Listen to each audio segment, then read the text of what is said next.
figure we're already making the guys wait a couple minutes. What's them? So, anyways, I was getting my tattoo. I got it just before I deployed because I'm like, if I don't get it now, some asshole's gonna get drunk and tell me to wear it in or get one in Thailand, and I don't want to catch the HIV. So I'm getting it done, and there's this guy beside me talking. He's talking to his tattoo guy, and then I'm talking to my tattoo guy. The standard, like, where are you from, all this stuff. And I mentioned my hometown and my stepfather, and it turns out the guy that's been beside me for like 4 hours, he's like, oh yeah, I used to work for him. I remember you when you were like 6. And I was like, what in the hell? And then I kind of laughed because I looked over at him and he looked like a tweaker, and I'm like, yeah, you definitely know him. And he was just getting, like, when they have no ideas on how to get rid of your tattoos, so they just like black your entire arm.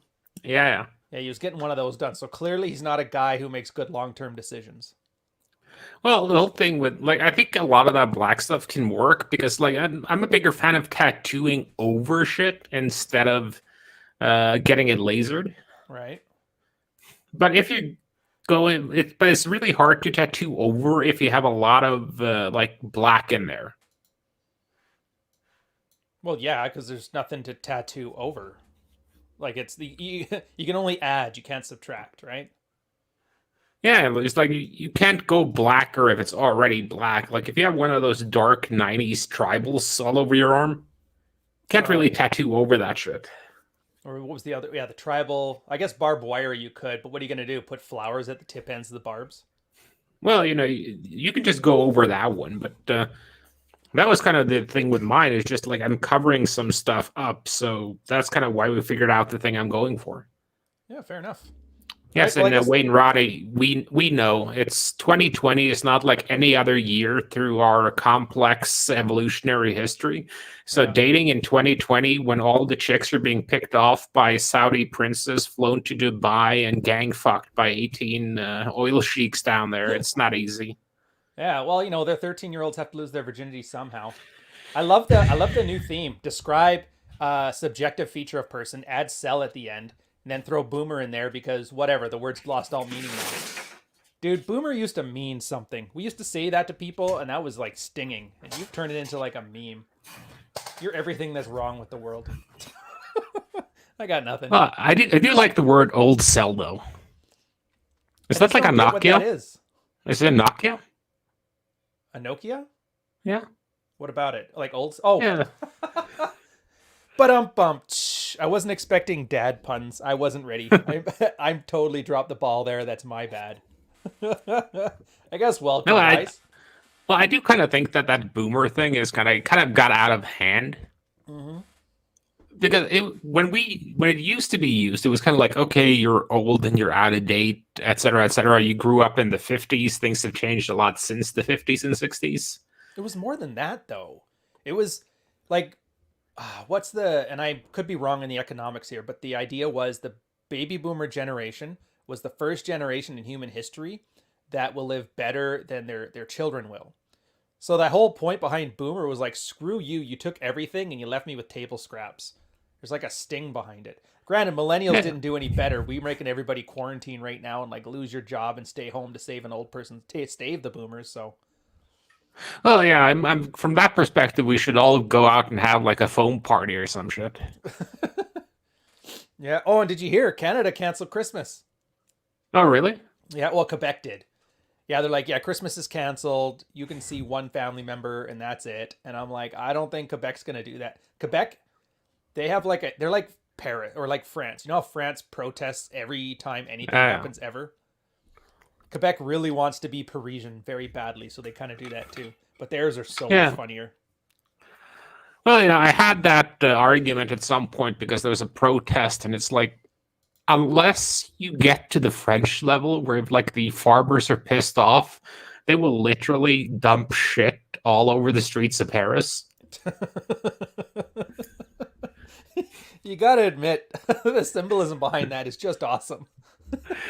Oh yeah, but that's kind of like that's when you take the protest to the next level. Like the whole thing in the States with, oh, we're going to burn shit down. Well, what's the point of doing that? You're hurting your own community, and they're just going to take it back out of your taxes anyway Hmm.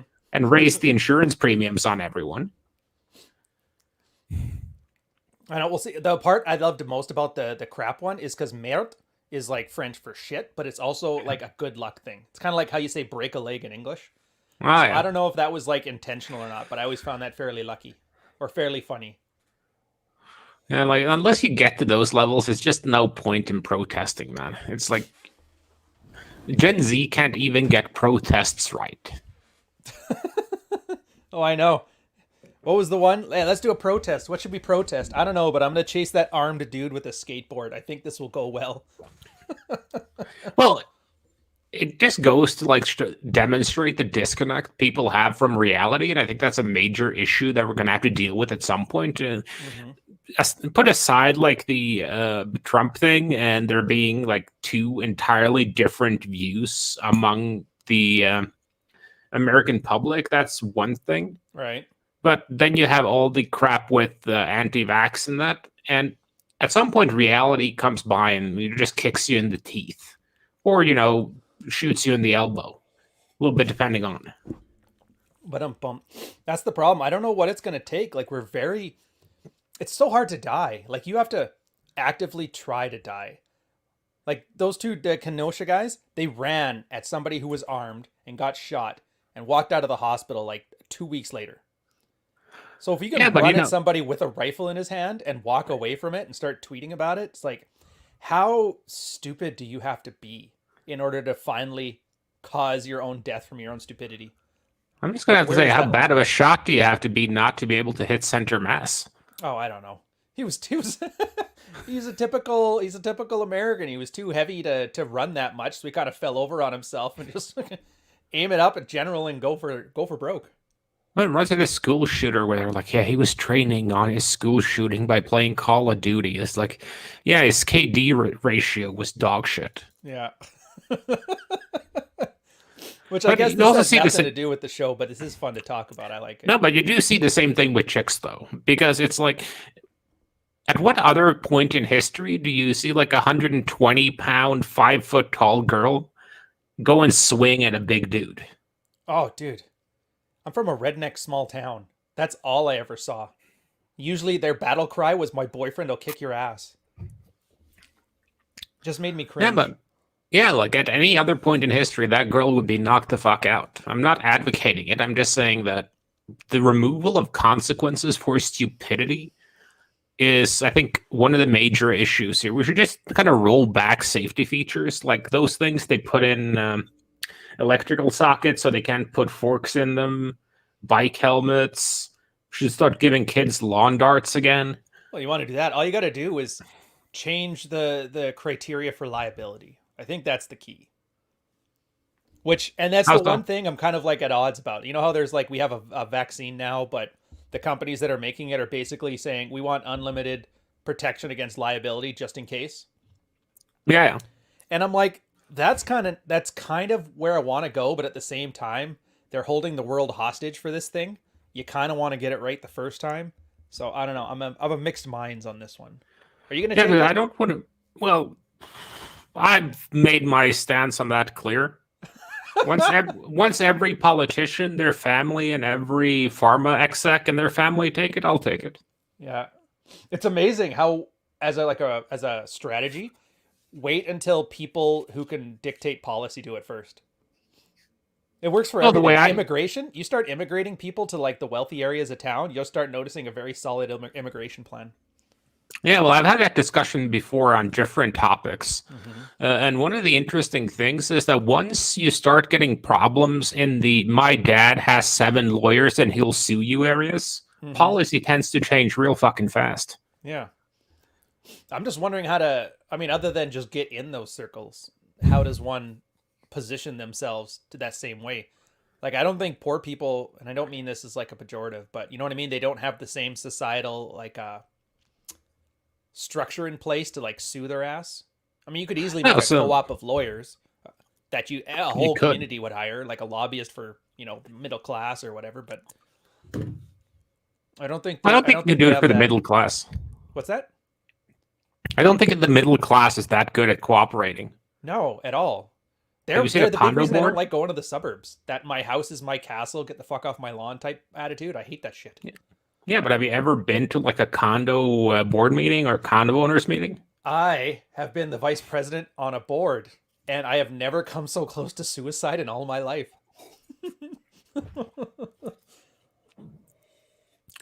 And, you know, Never. the stance on that is kind of simple. It's just like poor people will cooperate to fuck up the rich.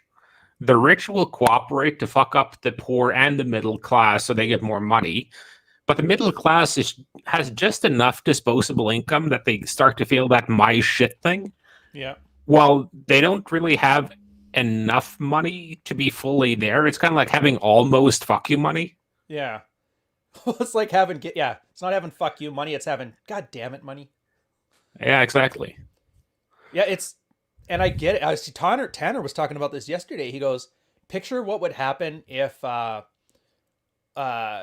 class was having like 10 kids and it was also common. Well, I'm like, first off, you can't have high class and common together. The whole point is exclusivity. Secondly, and so he's like, yeah, you can. What about the iPhone? Oh, all right, okay. So we're talking about conspicuous consumption. And then at that point, I'm like, if you made 10 kids the iPhone for middle class people, you'll start seeing conspicuous consumption. And I hate to say it, but it's no different than like the hood thugs that are like, hey, I got $1,000 to my name. What should I buy? Invest in something? No, no, no. I'm going to buy spinners. I think the middle class is the same thing. They just got, more milk toast spinners. Well, it's one of those things I've been kind of considering just on the basis that, you want to be able to put your money somewhere it's useful. Mm-hmm. And I think the major issue with like the poor don't really have the disposable income to put anything away because like kind of my definition of being poor is let's say a lower end paycheck to paycheck type deal where you might even have to use those payday loans and shit. Yeah, I agree. Oh yeah, so where you have to make decisions. Well, Do I you're eat rent or basically you do I can eat that? afford well, you can afford rent, food, and that's about it. Right. So they don't really have disposable income to invest. But middle class people, they have the money to invest. They're just spending it on consumption instead of investing. They're buying, like some guy said in chat now, like, yeah, one man's way, just enough money to buy a sweet like lawnmower or put a nice shed in your yard. Yeah, well, you know why? It's because they want those signals of being. They always want to be. What did they call them in American? It was like dispassionate millionaires or temporarily embarrassed millionaires. I think that's a lot of the Disenfranchised middle class millionaires, I idea. think. Yeah, Yeah, I think so too, and that's why you get the McMansions. You get all the like high. That's why you get like $90,000 trucks. hmm and every Like, time they think it'll buy them status, but it's no different than like if you see somebody who has real status, they aren't buying the same stuff. Like how iPhones are like, oh, that's a high class signal. I'm very expensive. I'm nice people. Meanwhile, the guys who are really that upper crust are like, yeah, my kids don't touch phones. I don't want them anywhere near that thing. So it's well, almost that weird is how like disconnected the quintiles are from each other. yeah. Plus, I've also noticed something because I work with a lot of those really high end people, Yeah. and while they buy expensive things, it's usually along the lines of high quality. So they instead of buying like a $200 item, they might get a $400 item that lasts them 3 times as long. Yeah. And yeah, brand never seems to factor into it. They don't need to show off. I think that's the thing though. Once you actually have money, you don't need to show off with branding anymore. You just have the Yeah, money. it's the same thing. Once you're getting laid like a rock star, you don't need to put all of the girls you're meeting on your Instagram. Just tattoo a notch count onto your eye like a teardrop or something. Oh wow, the 36ers. Thanks, man. No, 136. The guy screwed up there. Right, right, right. Yeah. Of course. Hell, it kind of goes into the topic too. Like the most expensive thing you can do is to get into shitty relationships. Yeah, That's like the biggest the biggest zeroing out ever. I'd say so. Yeah, cheaper to Because keep her, totally relevant. yeah, and if you look at like the upper class people, it's kind of rare that they divorce. Like if you look into like old money and shit. If you look into new money, yeah, of course they divorce all the time. But old money, divorce is pretty much unheard of. No, well, they figured out it's like for them, it's more of a business arrangement. Everybody I've talked to there, like even if you hear a wife who's not in love with her husband or anything like that, she basically refers to it the same way you would talk about, yeah, this company I'm starting as this and this, and revenue's down this year because of COVID, but I'm pretty sure next year we'll pull out of it. And that's the kind of clinical precision. A lot of those girls. That's why I hate it, because like this kind of Adriano's question here. Purple Pill debate had a lot of those middle class soccer moms that wanted to be upper middle class, and they were big on the status of it. And the one thing they did agree on was like, yeah, this is strictly business for me, nothing personal. And it was like, what a wonderful way to live your life, man. I guess, yeah, for this one, do you want to answer this, or should I? Yeah, well, the reason why purple pill gets a bit of a bad rap, it's kind of like trying to have your cake and eat it too.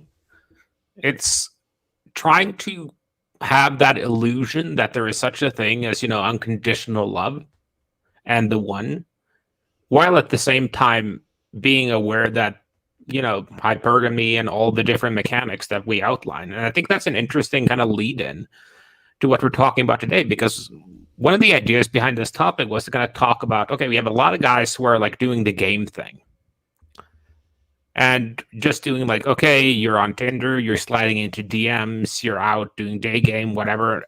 And pickup is kind of like the entryway, but eventually I think everyone will find themselves in some kind of relationship.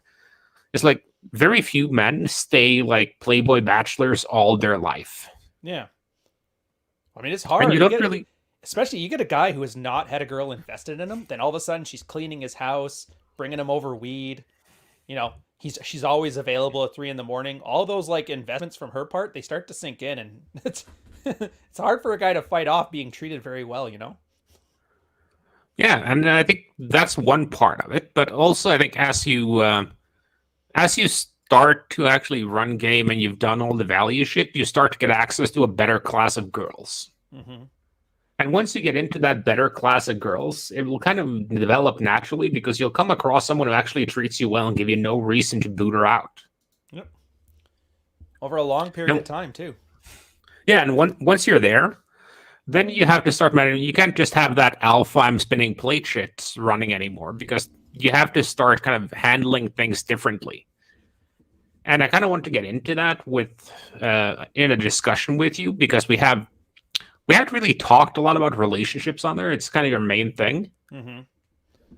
And that's because most guys are single and they don't understand it yet. So when you bring this stuff up, they're like, "Oh, that sounds neat. I'll use this with this girl I met last weekend." And I'm like, "Oh, for fuck's sakes, no, dude, do not do that. Do not use manufactured outrage on somebody you just met at the bar 4 hours ago. Trust me." Yeah, you don't call her a cunt in the smoking area, or lie next to her in bed, or just after you come. It's like, was it good for you, cunt? Whatever. That reminds me of this great joke I heard yesterday. One choice of words where he says you have to. I don't like have to. At the whole categorical versus hypothetical. Yeah. So it's like a conscious choice. Okay, if I'm going to do the relationship thing with this one, let's move forward, and you want it to work. So it's a goal. You're all right, to keep her here, keep her happy, keep me fulfilled, most importantly, and then how do I get there? As opposed to have to, where it sounds like, well, she's in the house now. Now I gotta build a better mousetrap, and hopefully she doesn't divorce rate me, or whatever the hell people rant about now. Yeah, I get where you're coming from with that. Maybe it was a poor choice of words, but you do have. Well, I'm going to use that word again, because I do think you have to make some changes, in the sense that if you have a girl as a plate, you're kind of take it or leave it things with her. Right. It's going to be one of those cases where, okay, if she starts misbehaving, you're not going to put a lot of work into keeping her around. You're just going to find a new one. Yeah. I mean, why would you? And once you get into a relationship, you kind of want to keep her around. So the option of going nuclear, I think that's one of the more idiotic things I've heard said, is like, anything your girl does that displeases you is a hard next. That's 101 game. Because imagine the ego telling some dude he's been married or in an LTR for like 6 years. Let's say he's got like a 1-year-old. Yeah, just next her, dude, because she talks some shit about you. It's like, people don't often get in the habit of, you know what I'm going to do? I'm just going to burn this life I built for 40 years to the ground and start again because she hurt my feelings. It's like, it's a hard sell, man. Very hard sell. Yeah, it's one of those balancing acts, because you still have to keep the traits about you that she found attractive when you got together, but you Hmm. kind of have to sand off a couple edges here and there. Yeah. That's that compromise people are talking about, but not the one where it's just like you acquiesce after she bitches enough. Where you actually like, all right, I'm not going to treat you like a bar whore. I figure you've earned it after the last 7 years. Oh, what a sweetheart. Happy Valentine's Day. And we've kind of talked on it before, like the whole idea with, comfort versus attraction. Hmm. And once once you have a girl with you, she's already attracted to you. All you have to do is kind of maintain that. Yep. And then you have to kind of add to, well, when it comes to women, I tend to call them extras. Like, she knows how to cook, she knows how to clean, she buys you shit, etc. Yeah. And you have to kind of develop those extras in a sense, and you also kind of have to dial back some of those hard attraction builders. You don't have to turn them off, because I think that's the mistake a lot of guys make. Like, you saw that with Neil Strauss is the prime example of that. Right. Because so what he did was, once he got the girl he wanted, like, I think Lisa, I think her name was. Oh, fuck. I can't remember the name. Yeah, It's the been too long. bass player. Actually, I guess I can And look this up. you don't have to. Wasn't she the bassist for Hole, or am I forgetting that part too? She was a bassist for some kind of band. Right. But point being that once he had her locked in, it was like he had absolutely no relationship game and no idea what to do when she wasn't a bar whore anymore. Yep. And all he knew how to do was pander. In fact, I still think that's all he knows how to do. At least from the little bits I've been seeing about his personal life he throws up on social media anyway. Yeah, so he just went straight back to the beta game. Once he learned how to attract women, but not to keep them around. But I think he ended up with like 1 or 2 divorces. I thought there was also that one where he lived with the 2 girls. One was like a really butch chick, and the other one was like an older one. All I remember is that there's no part of that life where I'm like, yeah, I could do that. Except for maybe writing for Rolling Stone. In the 90s, that would have been cool. Now, I don't know. Yeah. I can't write about, this girl says she was raped and she tied a mattress to herself, and here's a bunch of frat boys that are definitely evil. You're just going to have to trust me. I could never write that. I'm not as eloquent with lies. I still can't believe that was the same magazine that made itself famous by like, yeah, let's talk about the Rolling Stones. Yeah, whatever. Yeah, well, it's kind of interesting to see how they're all throwing their brands away. And in the sense, that's what the guys do. They come in as one commodity or one brand, and they swap brands in the middle of the thing. They come in as Jose Cuervo, and they suddenly become Mr. Clean. And you know the worst part too is, and I've talked to a few guys. There was actually guys that were part of like the Love Systems or whatever Mysteries thing was called there at the very beginning, or Venusian Arts. Sorry. I think it was Love Systems first, and then Venusian Arts after. That's the one. So it was a Venusian one, and the guys were talking where, once the relationship was done, they're like, I don't get it. She's this, she's that, and they always just like a laundry list of everything she did wrong. Zero self-reflection. Maybe the girl was 100% a bitch. Who knows? Usually kind of doubt that though. Or at the very least, the guy let her be one. So there's always something in there to learn. But then they get back into being single, and then they go back to their old stuff, and there's like no self-awareness to how they got to where they are. They're just back in their comfort zone of pickup where they used to be good, so they can still be good. Which, that's why I kind of like guys who have never done pickup as clients, and then they get divorced, like a girl leaves them or they leave her or whatever, because they don't have that stupid baggage. They know what they don't want to be. And so everything they do is kind of honed by, I don't want to be that guy ever again. And then usually if like one of them's gotten into a new relationship, he's liking it. He's like, yeah, I basically realize all the stuff that attracted to her originally. Don't get rid of that just because we're in a relationship now. If anything, dial it up a little bit every now and again and throw a little bit of better aftercare. I was like, couldn't have said it better myself, man. Yeah, and there's also this sunk cost. I was thinking about that when I was grocery shopping earlier. Mm-hmm. Because the idea is, I mean, branch swinging is obviously something that we've talked about quite extensively. And what you have to keep in mind that the sunk cost the guy feels when he's in a relationship, the girl feels that same thing. Right. She's not going to ditch a guy she's been with for 2.5 years or a year or 6 months just because a guy with one extra ab shows up. Yeah. No, there's got to be like over time, there has to be a serious loss of attraction and desire along with those opportunities for advancement. Or monkey swinging, monkey branching. What do the MGTOWs call it? Yeah, monkey branching. Monkey branching, that's the one. Which is weird how everybody wants to have a monkey Abby in the MGTOW or whatever they do now. Anime waifu girls. I'm not very good at the second wave MGTOW black pill things. I don't understand the culture at all. I just know No, don't ever maybe. rent a white van to one of them. No, like I don't know it that well either, but I also don't see a major reason to kind of pick on it more than playful jesting, just on the basis that they have the information, they've made a decision, they're grown ass men, not my problem. Yeah. No, it works for me. Like I said, they're not part of this. Like if you want to talk about relationships, one of those guys joining the conversation is going to shit it up anyway. And it's always that same like why. Well, there's no why to it. It's like why do you eat? I eat because I have a feeling of hungry. Yeah, guys feel things too. We feel hungry. We feel the need for companionship. Like if you have to explain this to somebody, he's too far gone. And girls too, same thing. A lot of there's girls now that are in relationships that don't want to be because they just don't feel desire, but they can't process that. And that's on their guys to like either make them feel desirable or just to kill the puppy and end the relationship because girls won't end it either. And I think that's another relationship skill you have to have, like to be able to see the writing on the wall and not invest too much. Well, I think you have to, and I think the confidence of having those prior pickup skills are helpful just because you know, like, okay, if this one ditches me, I can always get a new one. Right. Or if I want to ditch her, I can always get a new one. Yeah. But they're not it's like a diversified portfolio in a sense. You have it because if one thing goes tits up, it's not going to kill all your money. It's going to take a bit of it away and it can hurt. Yeah. But at the same time, it's not going to be a big loss. Yeah. That's why I won't go all in Bitcoin. That's why.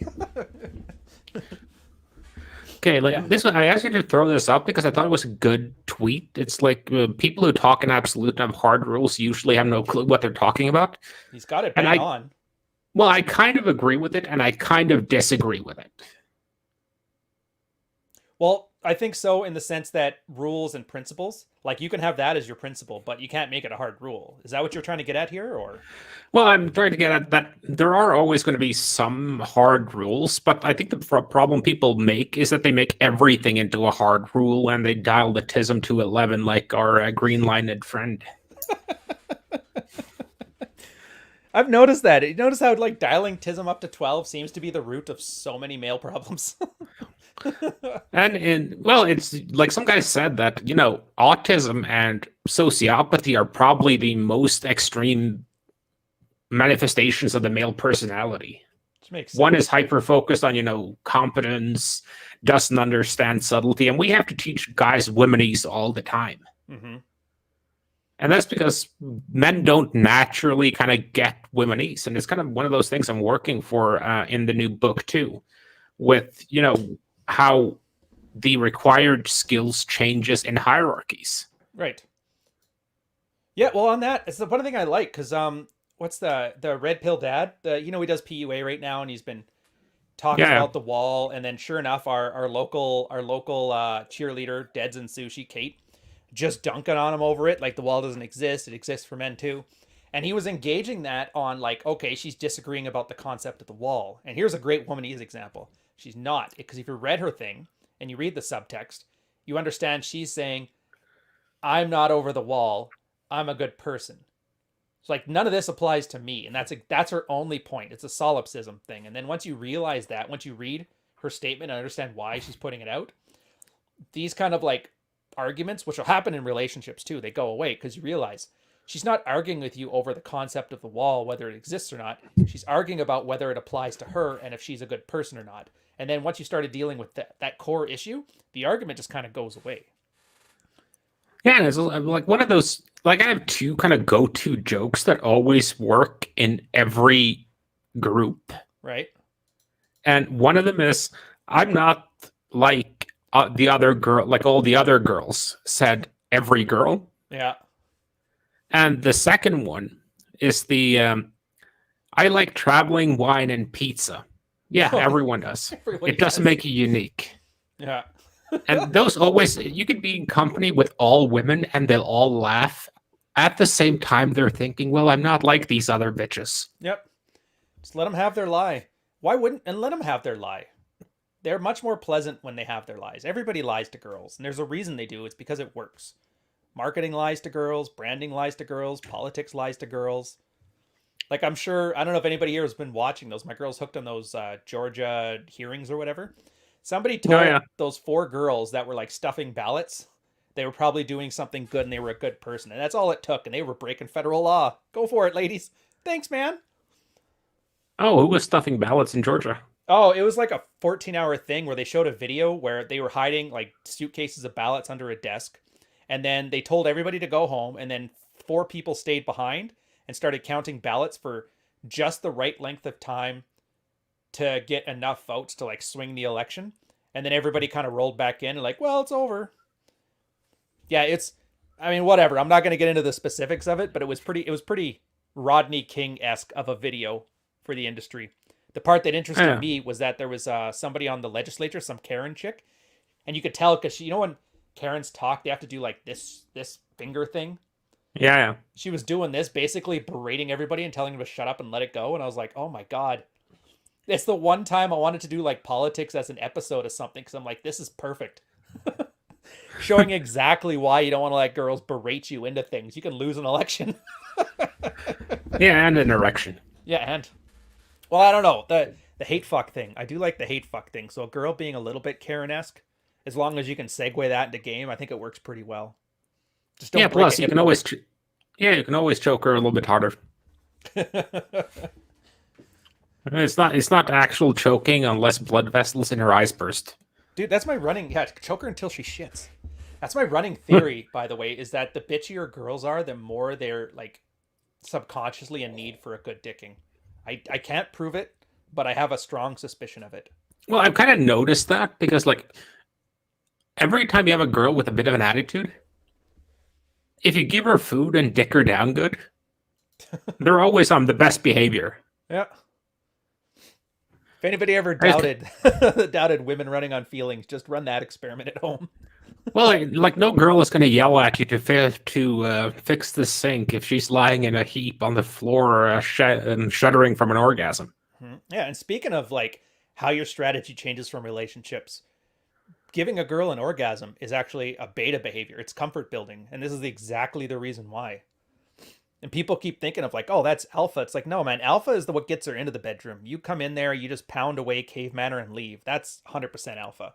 You actually sticking around until she gets hers too is beta. And that's why I That's hate like it when that- guys keep saying it's like beta is bad. I'm like, no, man, beta's comfortable. It's bad with a plate. Well, it's one of those. What's that old joke? Like, how does a real man know that his girl had an orgasm? Oh yeah, Well, who who cares? gives a shit? And it just goes back to that. But I mean, yeah, giving a girl oral sex is beta. Accepting changes to your apartment or that type of thing. And like, no guy is going to move into an apartment with a chick and not have her try and girl the shit out of it. Yeah. She'll try some things. Some are better than others, but that's just the thing. With the relationship strategies, it's what elements of beta do you want to integrate to make it work? Maybe you're hard and fast, like, look, my masks from traveling the world are staying here. You can have some photos of the dogs, but I'm not making my bathroom fucking pink. So that's like a hard line there. You're not going to go beta with the nesting instinct stuff, but maybe you go beta in that you bring her flowers every weekend, or maybe it's just like, light, nice little bit of aftercare, whatever. But that's just it. You pick and choose the places you're willing to show more comfort to keep a relationship going. And that's a conscious choice. And you don't have to be reactive to it. Like, you can be proactive with it. It's better off if you are. Well, I was just thinking, like, with the nesting instinct and everything, if there are certain elements you like about the nesting instinct, get her going on those, and you do everything else. Mm-hmm. Like, if you know she has a very strong opinion about tableware, send her to a store and be like, get us some nice tableware. Yeah.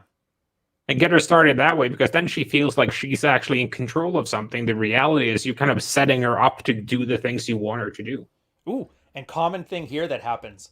So a lot of guys do that delegation thing, but then they bitch and complain when she brings something they don't like. And the standard MRP thing is like, look, guys, you leave her with no criteria of what you want. You're saying like, go get flatware, pick whatever you want. She comes back home with gold plated shit, and you're like, this is ridiculous. I don't want this. Starts a huge fight over no reason because you weren't clear about what you were expecting or wanted. As opposed to, go get us some flatware. I trust your judgment. Just don't get me anything like, just get something in brush steel. I don't want gold and ostentatious shit like that. But then, because then guys think that leadership is just telling their girl what to do and then getting mad when she doesn't do exactly what you wanted, even though you can't articulate what it is you want. And that's such a chick thing. Like how many jokes have you seen that meme where it's like, here, girls have a hard time opening this jar, and then you look on the pickle jar and the meme is like a label on it that says asking for what you want instead of just complaining and nagging about anything else. No, I haven't seen that one. Yeah, it's a pretty good one. But that's the point. It's like, delegate as much as you're comfortable with to your girl. If you don't trust her judgment, then don't delegate it. Yeah, and it's also one of those things that if you're with her, you should know roughly what her taste is. Mm-hmm. So if you don't like gold-plated, ostentatious shit, tell her not to. You know she's going to get it if she loves that shit. She's going to get it. So tell her not to. You know you have to go in and, okay, get something that's not gold-plated for reasons. You don't even have to. Well, I would say don't do reasons. Like, yes, you should, or you can tell her reasons, but for most guys when they're starting out, that travels into like deer territory, defending, explaining, accusing, rationalizing. So I say for them, at least if you're just starting out on this, be prepared to have an opinion or a boundary and not explain yourself. Yeah, she knows your style as well, Paul, and that's kind of the point. If she actually gives a shit about you being comfortable in the house and not just herself, she'll take the fact that you hate ostentatious shit into account when she goes to shop. Yeah, and girls focus on stuff like this, like keeping her man happy. If she's happy, that's like a huge thing for them. It actually makes them happy to make you happy. So it's a weird thing guys don't have a time understanding because we're always so self-sacrificial with our love. Understanding a girl just projects her happiness onto you is just one of those things. It takes some getting used to. It really does. It took me a while. Yeah, and when I said reasons, I mean, okay, don't get plates with any kind of metal in them because then we can't microwave them. That type of thing. Yeah. Don't get knives with a very high carbon steel content. It makes them harder to sharpen and it makes them break. Yeah, well, yeah, you're talking about like functional or aesthetic reasons, basically. For me, no, not aesthetic. No, I'm not. I don't go into aesthetics at all. Oh, because aesthetics. Well, aesthetics is one of those issues where, unless it's like, I don't really care much for aesthetics. The only thing that bugs me is lack of symmetry, or things that stand out like a sore thumb. Like there's no holistic thought behind something. It looks like you just went nuts at a fucking antique shop. Oh, I don't like that stuff. House hodgepodge look. Yeah, so I don't like that stuff, but like going into aesthetics is like going into morality or metaphysics. It's just like an area where feelings, where what's the old Drew Carey joke? Welcome to the whatever, where the rules are made up and the points don't matter. Yeah, that's aesthetics, morality, and metaphysics. Ah, fair enough. So I try to stick with the functional stuff. Like, don't get me stuff that, like, I prefer wooden handles on my knives. Really? Like kitchen knives and stuff. Because you can replace a wooden handle, but plastic handles can shatter. Oh, I see. And then what are the other types they make? There's some that are rubber too, aren't they? And those end up cracking over in the dishwasher after a length of time. Yeah, you run your fucking chef's knife in the dishwasher? What the fuck is wrong with you? I don't buy $200 chef's knives. Like most of my cooking stuff, you're gonna hate this. This is why you're saying the morality thing. For me, I'm like, I can buy $10 or $15 knives, use them for like a month until I basically run the shit out of them and then throw them out when they're done. And I'll still end up about the same price as you, but I'll always have a new knife. And I'm fine with that. Yeah. I can't go with that one. Like, the one knife I have that's expensive is my chef's knife. Mm-hmm. I don't know, maybe I will one day. I just don't. This is one of those things. I don't mind the good enough economy for that. But it's the same as cooking, right? Like, I'm not one of those guys who's like, I have to get, You know how most cooking shows you see have like obscure ingredients? It's always like, this is the very best cilantro you've ever found. It's from a farmer in Ecuador and it's brought over. And I'm like, yeah. Just give me normal cilantro. I won't be able to taste the difference. I'm fine with the $20 bottle of wine. I don't need a $100 bottle. Yeah, like I agree with Chess. You should. There are some things in your kitchen you should always hand wash. Pans and knives. Those are the two things.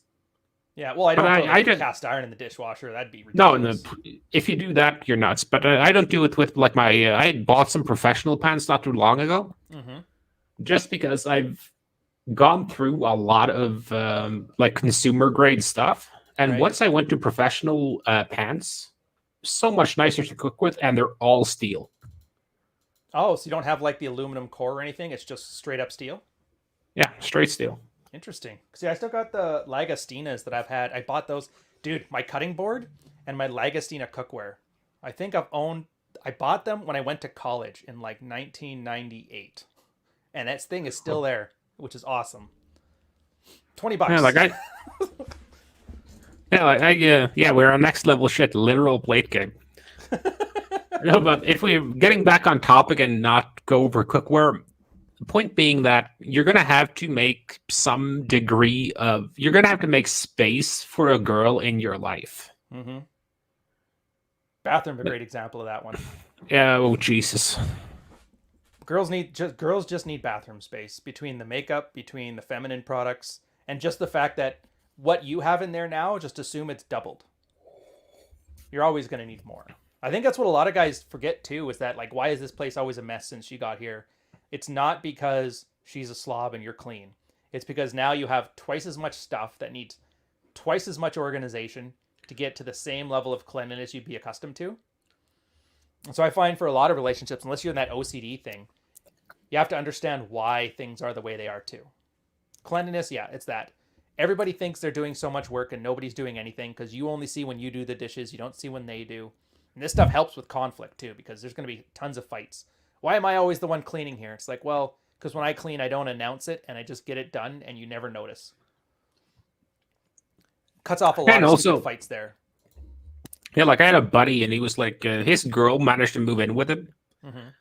because she was using we'll pay half as much in rent and we can split the housework. So we both do half as much housework. What he forgot to kind of take into account is there was a need to do like 3 times the housework. So he ended up doing more.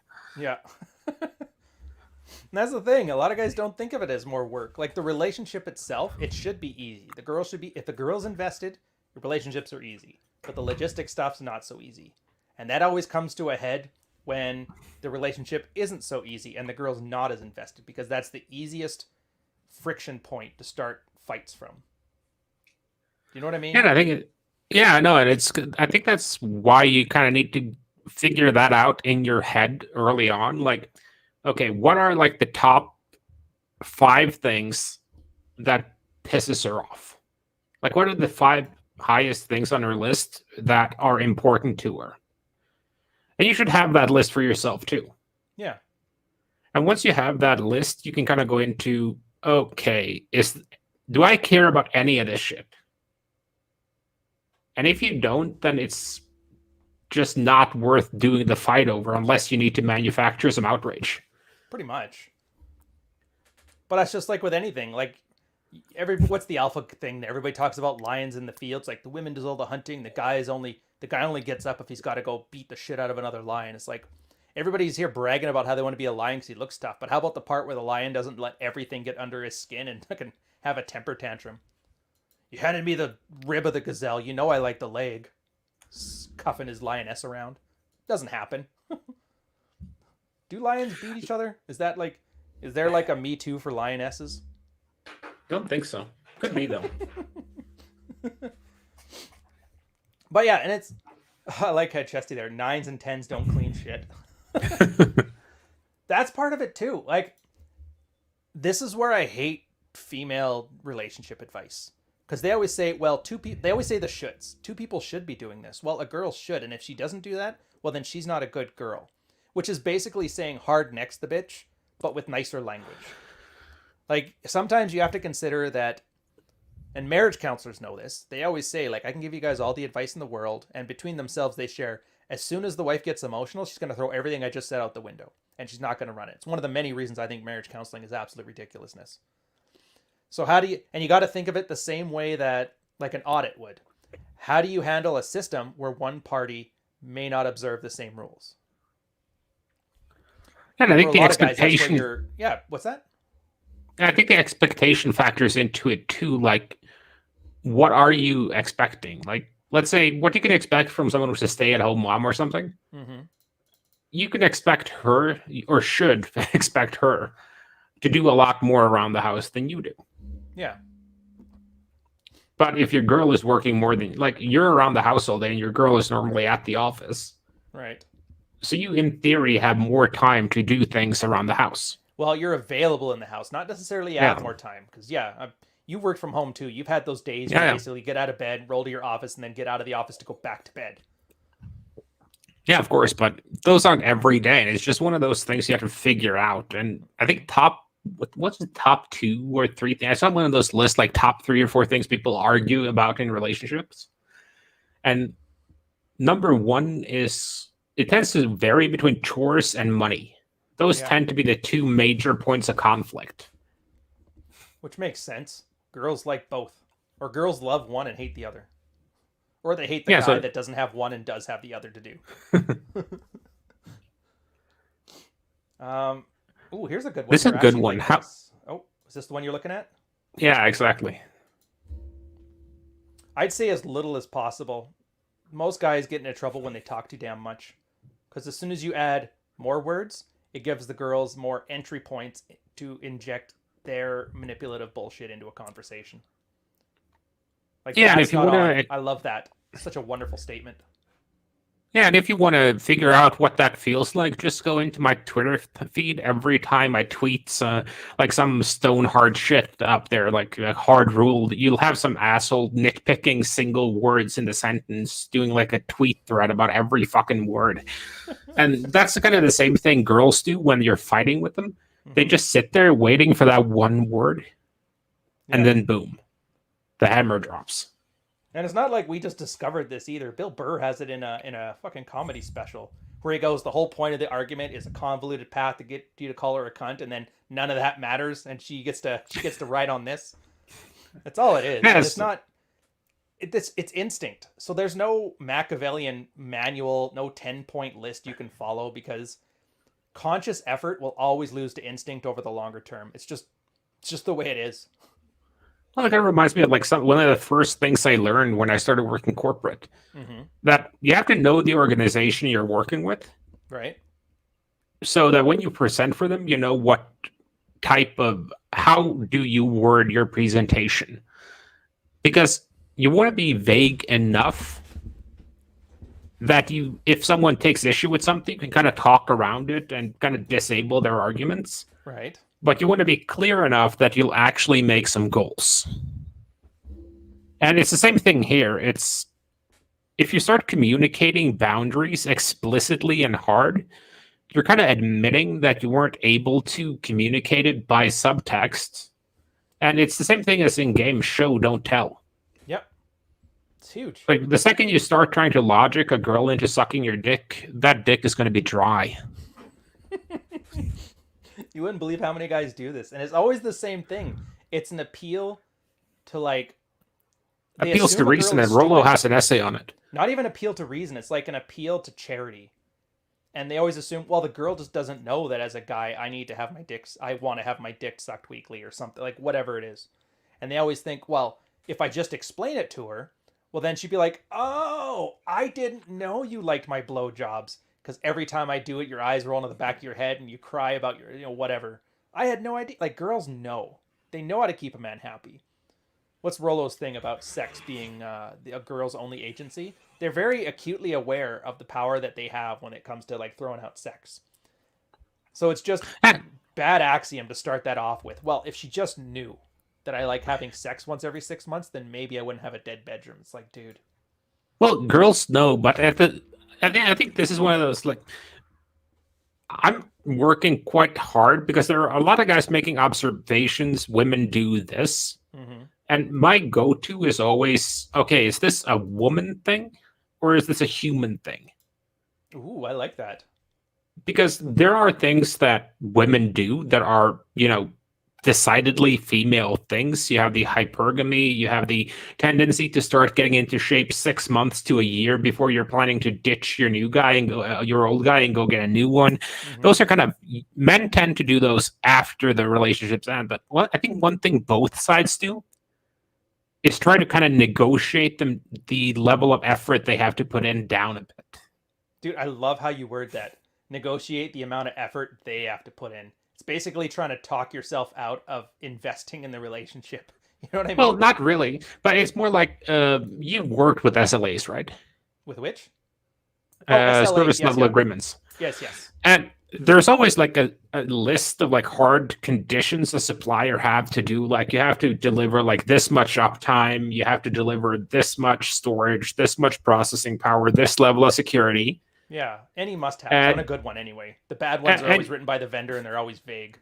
and you need to have support available at this point, this time, and this time. And over time, usually most vendors will kind of see, can we get away with delivering like 0.2% less uptime? Can we get away with, support wait times being 10 minutes instead of 5? And they'll try and do those things. And both sexes will try to do that in the relationship too. And I don't necessarily think it's investment related so much as it's Pushing OPEX boundaries. versus OPEX versus CapEx, basically.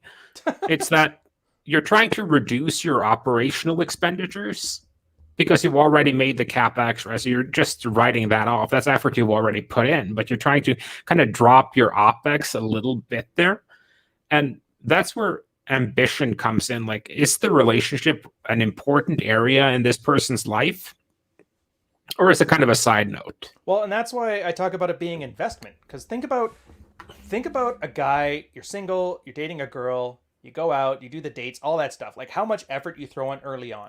Maybe you're setting bad expectations because normally you don't do any of that stuff, but whatever, put that aside. A girl really wants to date you seriously. She cleans your house for you while you're sleeping and doesn't even bring it up. Like that stuff, to a lesser extent, is the things that people are trying to negotiate out. Hey, I was really, really sweet to you before when there was like some tension in the relationship, when I wasn't sure if I could have you or not, if I didn't know you were going to give me any. But now that I know all that stuff's there, eh. And I think that's why dread, it's very important, even though it does get a bad rap. Like just that little bit of tension, or as Nash Daygame would put it, that anxiety. People forget like that anxiety is what it gives it spice. It makes it fun. Like a girl that's invested in you and never quite knows if you're going to go on, that's like a superpower. Why would you stop doing that? Just so you could like, do dishes once less a week or something like that. It just seems very short-sighted as a strategy. Yeah, and sometimes it is. Sometimes it's kind of the long-term strategy. Like Chris Rock has a good one. When you're on a date with someone for the first time, you're not meeting them. You're meeting their representative. Yeah. But you don't have to. And over time, you'll see. I've noticed started to become like acutely aware of that over time. Like, okay, how much of a representative am I meeting here? Yeah. And yeah, you can expect some of the effort to be dialed down.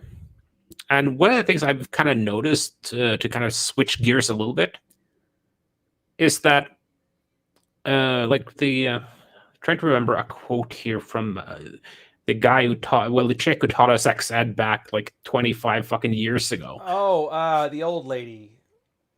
What the heck Yeah, is her and name? like, well, the girl, at least she made the remark that if you ask most girls how they see their life going, they'll explain, like I'll get this job and then I'll go after this man and I'll do this and this and this to get him in. And when most boys talk about how they just suddenly they find themselves with a girlfriend, it's like there's no work involved. Yeah. Because all their work was on the front end. It was all prep stuff. Get yourself to the point where the girl wants to lock you down. That's your work. So they just think, oh, I always work out. I didn't do that for girls. Like, no, but a great tailing indicator that you did well on it is that girls are trying to lock you down because you have it. Actually, you know what that reminds me of? We'll do one man. I know we're stalling here. We'll do your question in a sec. It reminds me of that experiment the people did with money. You'll probably remember it once they start talking about it. They had some people were given like a set of tasks to do, very menial tasks, and when they're done, they get paid directly with cash. And then another people got the same set of tasks, and they were given tokens, and the tokens they could use to exchange for cash. And then they found with the tokens, people were more likely to cheat because of that one level of separation from money. Do you remember this one? I know it's pretty common. And that's kind of what that reminds me of a little bit there. But now I lost my train of thought because I'm staring at one man Way's question here. Well, it's a good question, though. I honestly don't think that works. No. Well, that's the point. The whole thing is built on building rapport, building attraction, building desire. Once you've got it, it's like, do you really need to rebuild your engine every time you want to drive to the store? I wouldn't. I mean, you could. It's also like the reasoning is that mystery method is very good at one specific goal. It's good in general for like that pickup game. Mm-hmm. It's exceptionally good if you're hitting on drunk girls in clubs because it was developed to do that. Yeah. And it's not going to be useful in a relationship for that specific reason. But what you have to do then is you have to maintain. You have to find other ways to accomplish and maintain what the mystery method created. But then you also have to kind of start dialing up the comfort a little bit. I mean, emotional logistics was a good word, though. I'm going to steal that. That is a good one. By the way, Diego found it. Dr. Ruth Westmeister. That was. Oh yeah, Dr. Ruth. Yeah. Yeah, and to be fair, like I did a little bit with the girl, but it was mostly at that point. It was just kind of like a role playing thing. I walk up, do like the opinion opener, and she just laughs and like whatever. But that's kind of the same reason that the opening lines used to work. Some of them were just so corny that they knew there was like a level of irony to it that you can kind of just laugh. It's like, oh, it's a guy's version of I'm not like the other guys. Here's the exact same line you've heard 100 times, but I get it. So I'd say you can do it that way. Yeah, that works. Like it's kind of like this whole thing. Like people use the word fornication unironically. Like you can use the word fornication. You can use the word fornication ironically, and it works. Especially like if you're like in a role play thing, and you're kind of like dialing up like the super conservativeness of it. Like you start using words like coitus.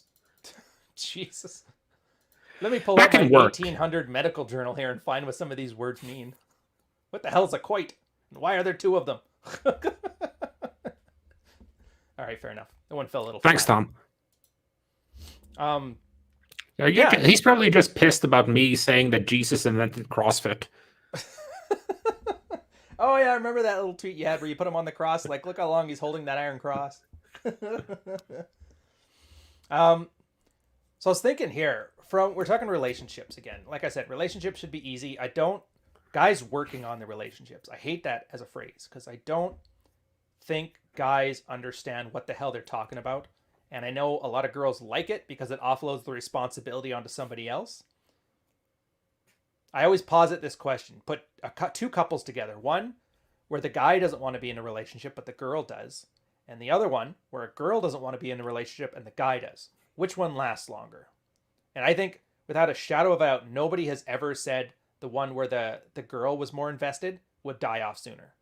Like, can we take that in the chat here? Does anybody have any disagreements to that first off? No, I agree with it. It's like right there. And that's the thing that gets me because for so many guys, you just have to just observe. You don't need to read Rollo's book or First Year Voice or any of that stuff. You just got to observe it. Everybody has at least one friend in a relationship. And you'll hear him bitch about it. Like if he's going to bitch about it, you're the one he's going to bitch to, which is good. It's what they're there. It's what you're there for. And every single time it's always about the guy trying to work on the relationship is where the frustration comes from. That's why I put out a video on, do you remember the how to win back an ex-girlfriend's post from Ricey? It's been a while. No, it's been too long. Yeah, it was the best. And he's just like, same as you said, like there's that 6 months where the warning signs are there. You just got to be observant. You cut the cord first. Don't talk to her for 3 weeks because about 3 weeks is the amount of time it takes for a girl to reminisce about how good things are. And then when she comes back, you can rekindle that high again of the early relationship. Just don't, invest in it too much. And if you want to be really evil, just say, yeah, I should have never got back together with you and leave. But that's kind of the thing. Like the pulling away when relationships are going bad, It's a much better strategy than fighting hard to give a girl something that she doesn't want. It's no different than a guy who's hounding a girl who just doesn't want to talk to him at the bar. If you just asking for some bouncer to go, hey, dude, she doesn't want to talk to you. And then you got to fight that guy and his 7 friends, which never works. Yeah, there's also the kind of, because if you say work on the relationship, that's usually the girl's way of saying you have to fix yourself. Yeah. And to be honest, like sometimes they legit have points on that.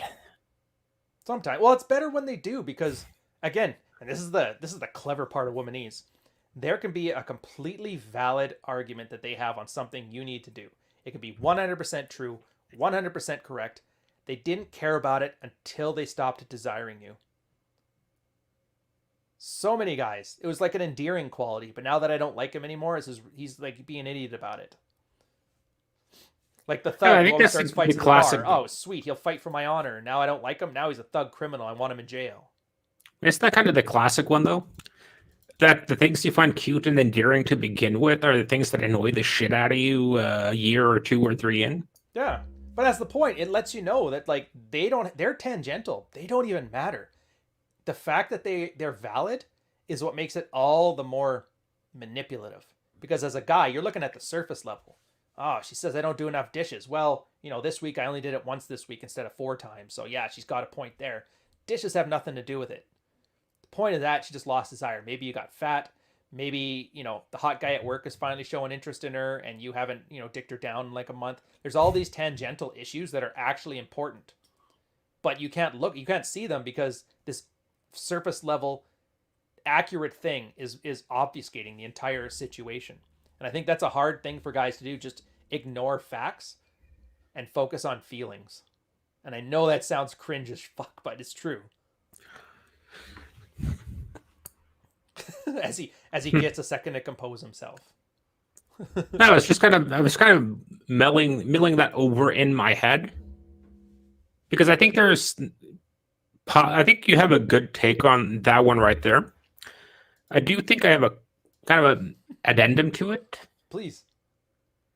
And I think you can split things into, let's say we split them in 3. So you have the cases you talked about where, she didn't care about the dishes until she lost attraction. That's one kind of box to put things in. Mm-hmm. Then there are things that it's just an emotional issue. See, she's using a logistics issue to get a rise out of you so she can get her emotional hit. Right. And then there's a third one, which is there is actually no man behind the curtain. There is a legit grievance that has nothing to do with the attraction, but has to do with the context. Oh, so like literally it's like, I'm tired of doing the dishes. Yeah, or in the case of like, let's say the dude swears all the time, constantly, mm-hmm. and does so in front of her parents. And see, with those though, I find girls speak directly more, which is nice. Like that's the common like red pill idea, is that by the time the woman switches to a direct communication style, they've run out of options to do it any other way. And I find for those ones, you tend to get direct speak. So they're the easiest ones to deal with. But they're the ones that move the least, I'd argue. But I do think that last one and your thing with the loss of attraction, mm-hmm. they are very hard to tell apart. Oh, so hard. Because sometimes you just have to sit down and you have to kind of mull it over in your head. Yeah, is it valid? Is there anything else there? This is actually a valid criticism. Because I can kind of see, let's say if the guy's a complete slob. Mm-hmm. And the girl is running around cleaning up after him all the time. Right. I can kind of get where she would get to a point where it has nothing to do with losing attraction, but it's the guy is now a serious prospect for someone she's going to spend, the rest of her life with or whatever. And she's like, I can't clean up after this motherfucker for 50 years. Yeah. And girls, horrible strategies to that too. That's where negging comes in. Negging is like the easiest go-to strategy for a girl. The worst one she could possibly do. Because it's basically her way of like holding her attraction hostage. Like, I'm going to make myself so unattractive that you eventually do it just to remove this unattractive shit from me. I don't like that as a long term. That's where you end up with those stories of, the ones where guys were married for like 40 years, finally just had enough of the wife's nagging, kills her, and then just waits for the cops and says, "Just take me to jail, man. I'll be happy." Oh yeah, that was the. I thought the best one was the dude who. I think the dude who had the best one was the guy who robbed the bank because he wanted to go to jail, Oh yeah, and instead they put him on house arrest. that was Australia or something, if I remember correctly. I remember that one. That was funny. Ryan, this has nothing to do with being a turnoff. This has to do with social calibration. Yeah. Like Well, isn't a that girl used by doesn't want to be like girls are extremely sensitive to how they're perceived, Mm-hmm. and if you're going to embarrass her in public, that's a big thing for them. True. Very true. It's kind of like the same argument I've had with guys. Like, always ask yourself, would I be willing to have a drink with this dude? Would I be able to sit down with some girl he brings with him and some girl I bring with me and have a dinner?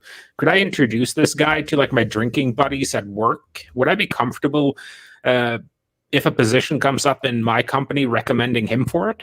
You're essentially asking, is he socially savvy enough to navigate a new environment?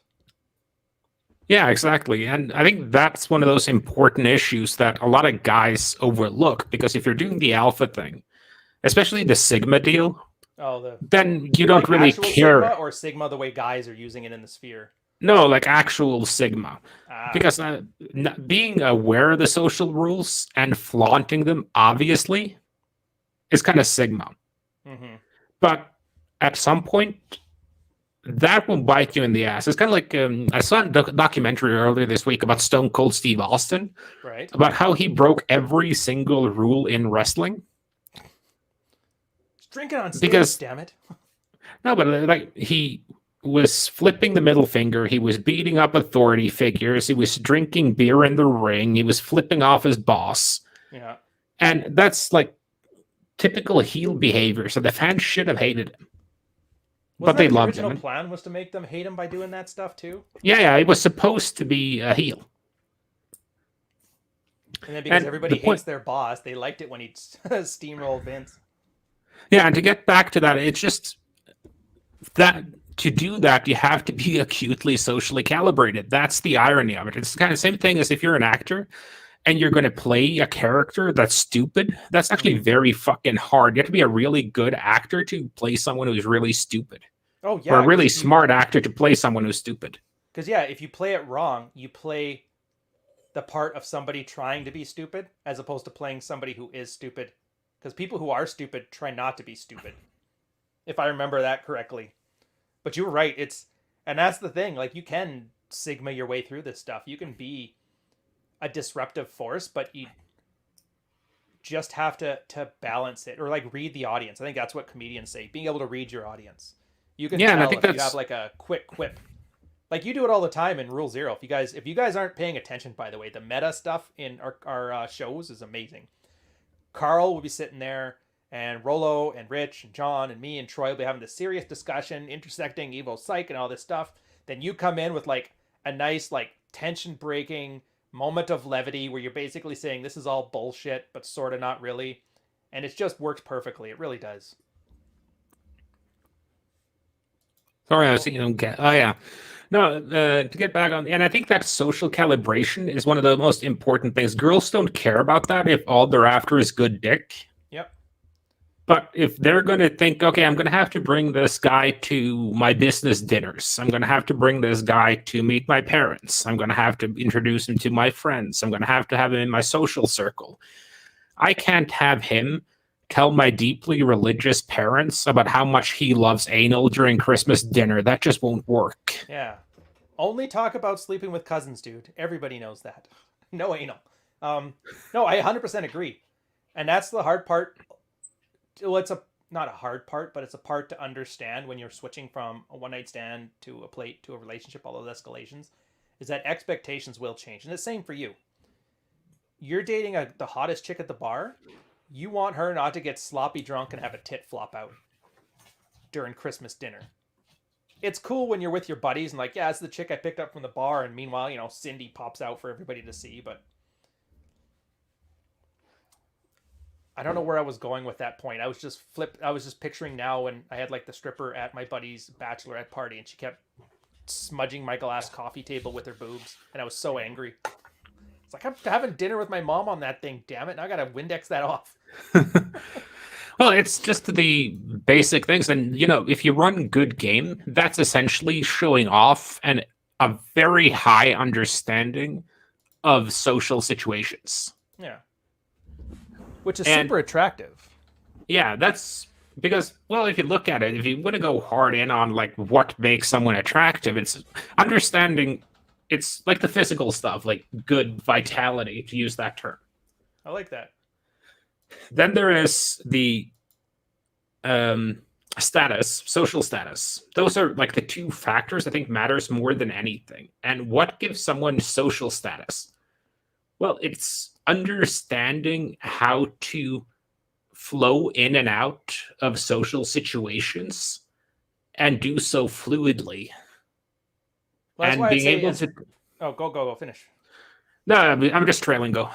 I was gonna say it's ultimately your social status comes from people in the social group giving it to you. Ultimately, and that's why it's difficult because everybody wants to be king dingling in their social groups. But if everybody in the social group wants to be number one and everybody wants you to be number two, you're technically number one in aggregate. And that's where you're 100% right, because once you have that as the goal in mind, and that's where you're saying the guys can break social norms, like the Stone Cold Steve Austin thing. One sec. Oh, because it's actually cool to break excuse me. Was it Poe who said something like a gentleman never insults anyone by accident? I can't remember who said it, but I do remember the quote.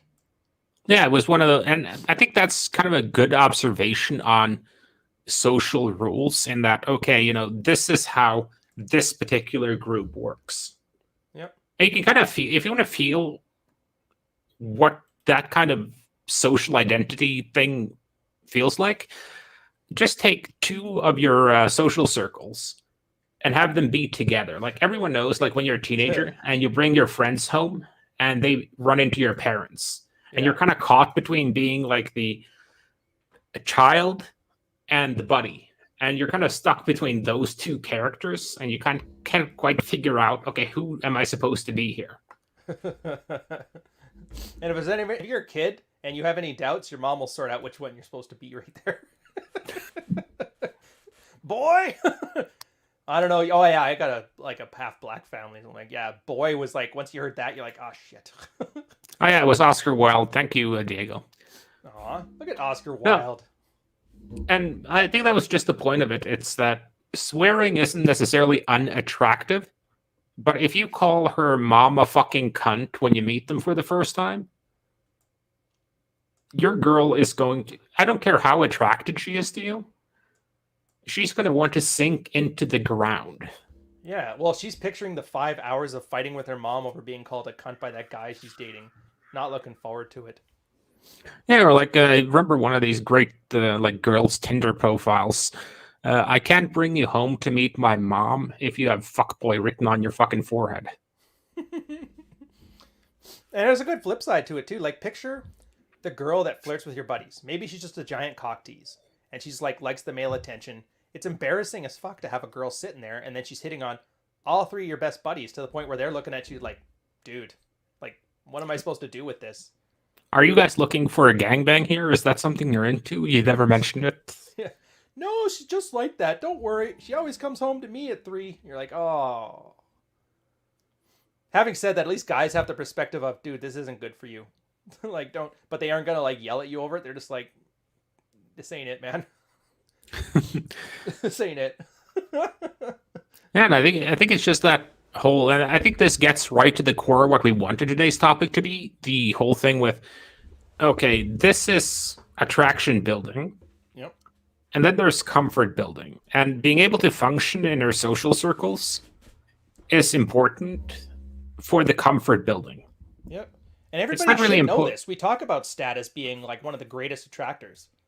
But and, everybody always assumes that means you have to be James Bond. You're like, no, man. Well, No. Plus, it never hurts if all her friends are like, your dude is awesome. Yeah. Yeah, because if all her friends are like, your guy is great, she's not going to lose attraction because all of her friends want to fuck you. Nope. If anything, that's what builds it. That's pre-selection. Speaking of things about the mystery method, that's exactly what pre-selection was supposed to be. That's why you always befriended the mother hen. That's why you opened the group before you opened the one you wanted to hit on. Because all those girls in there, as soon as they're showing indicators of interest to you, it's a huge display of higher value to the one you're actually attracted to. And you do it without having to brag about your Lamborghini or, that I never lean in or whatever. I think it's damn magic when you get that stuff to kind of click in there, right? Oh, it is. And it's one of those things that are inherently difficult to do when first starting out because a lot of the time, where guys are really struggling when they come here, Mm-hmm. it's when it comes down to the issue of social calibration because they're lacking social skills. I think that's the major, well, at least it's the one I've seen the most often. And they over focus on minute details that most normal people do not even notice. Looks money game. No, those aren't minute details, more like your class 2 jaw. Yeah. Oh, I agree. It's putting spinners on your 1996 Honda Civic and expecting girls to be fucking swooned by it. It's like, dude, buy yourself a Taurus from the last 5 years. You'll do much better. Flip your hat on right side up. Take off. Oh no, I guess that's like might be a 90s reference. Do guys wear those coveralls anymore with like one strap done up, or is that like a dating myself reference? Oh, sorry, I was zoned out for a second. Yeah, I don't blame you. The coveralls with the one thing always done up.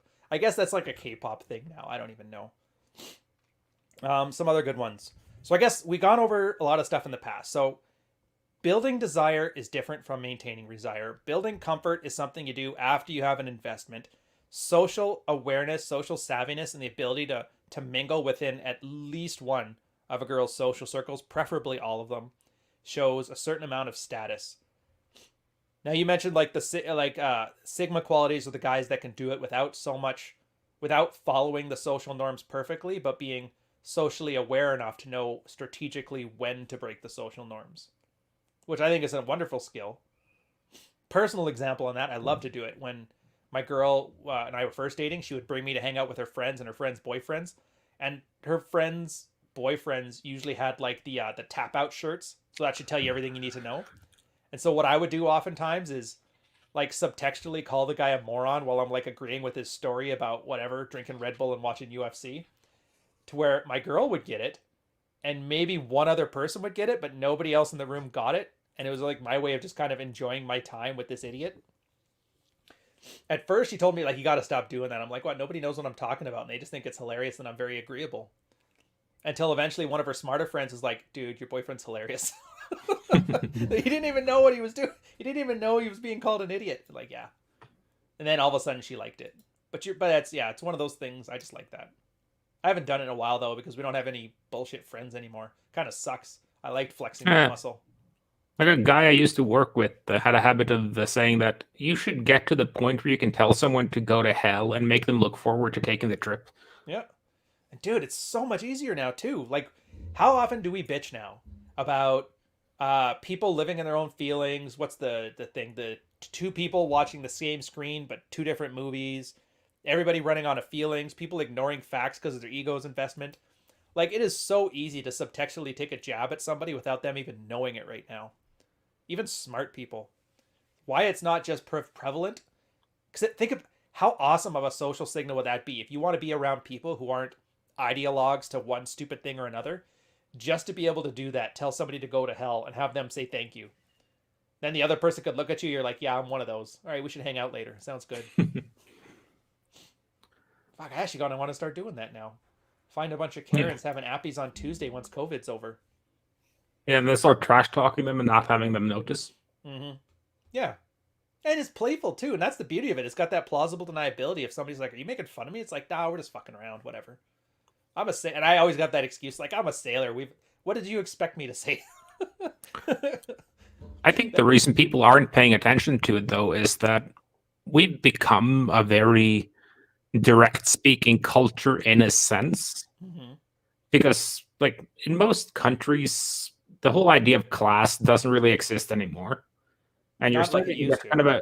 you're starting to get kind of a uniform way of speaking where it's more acceptable to be forthright. It's kind of like the joke I made about Americans the other day, like "fuck you, buddy." And if you go back and you look at how you had to be able to be very nuanced and very subtle with all your remarks, Yeah. in order to, because you were trying to either insult someone or give them an instruction, but you couldn't do that explicitly, because if you did, that would be seen as a being uncouth or being insulting or whatever. Yeah. So you had to be very precise with how you talk to people. And there was a lot of subtlety in that. There's a reason why the English language has, what is it, like 200,000 words? Really? Damn. Good for us, man. How many of you guys know all of them? Post your stats in the forums. I want to hear it. See if we can get past the 98th percentile here. Some super verbose guy. The monkey for an Avi. It's like one of the my speech idiosyncrasies that was pointed out when we started doing these podcasts. Yep. Is that you could tell when I was insulting someone because I would refer to them as our friend. Oh, dude. I never even noticed that. That's totally true. It's like I never funny. call you guys, friends, but I always refer to, yes, our friend with the shed. Our friend with the shed. Yeah, for us it was more like this fucking guy. Oh, thank God. I can't believe that. I didn't even notice at all. I'm dumb as a sack of rocks right now. Oh, well, whatever. At least I got it now. Our friend with the shed. Dude, that's never going to get... I feel bad. I haven't even talked to the guy in like a year, and those jokes are still like funny to me. Well, the reason why I think it's funny is just on the baseline that I think a shed is like one step down from a man cave. It's what happens when you like, hey, babe, I want to do a man cave in the house. No, you can't do a man cave in the fucking house. Yeah, We don't have space for that. It's an outhouse versus a porta potty, I guess. I don't know. Or an outhouse versus indoor plumbing. What would the Carl soundboard be? Soundboard? Oh, dude, we're not doing soundboards with that. Like, fucking Myron can do that, and Rolo has his Champus here, but yeah. No, I was just curious with, what would be a Carl soundboard? Oh, so what would your soundboards be? Yeah. That's a good question. You don't really, and you've talked about this a lot, where like there's the one note brands on Twitter or YouTube or whatever. They always say the same things, and if you can have like somebody make a bot that mimics you pretty well, then like you're kind of a piece of shit brand. I don't think there could be like a Carl bot out there that would say things you say. Closest I could think of would be Chomsky bot, but it would be totally incomprehensible and nobody would get the joke. And just like, what's the new age bullshit generator? I had so much fun with that one back in the day, man. Oh, yeah. To see if anybody even noticed you were using it?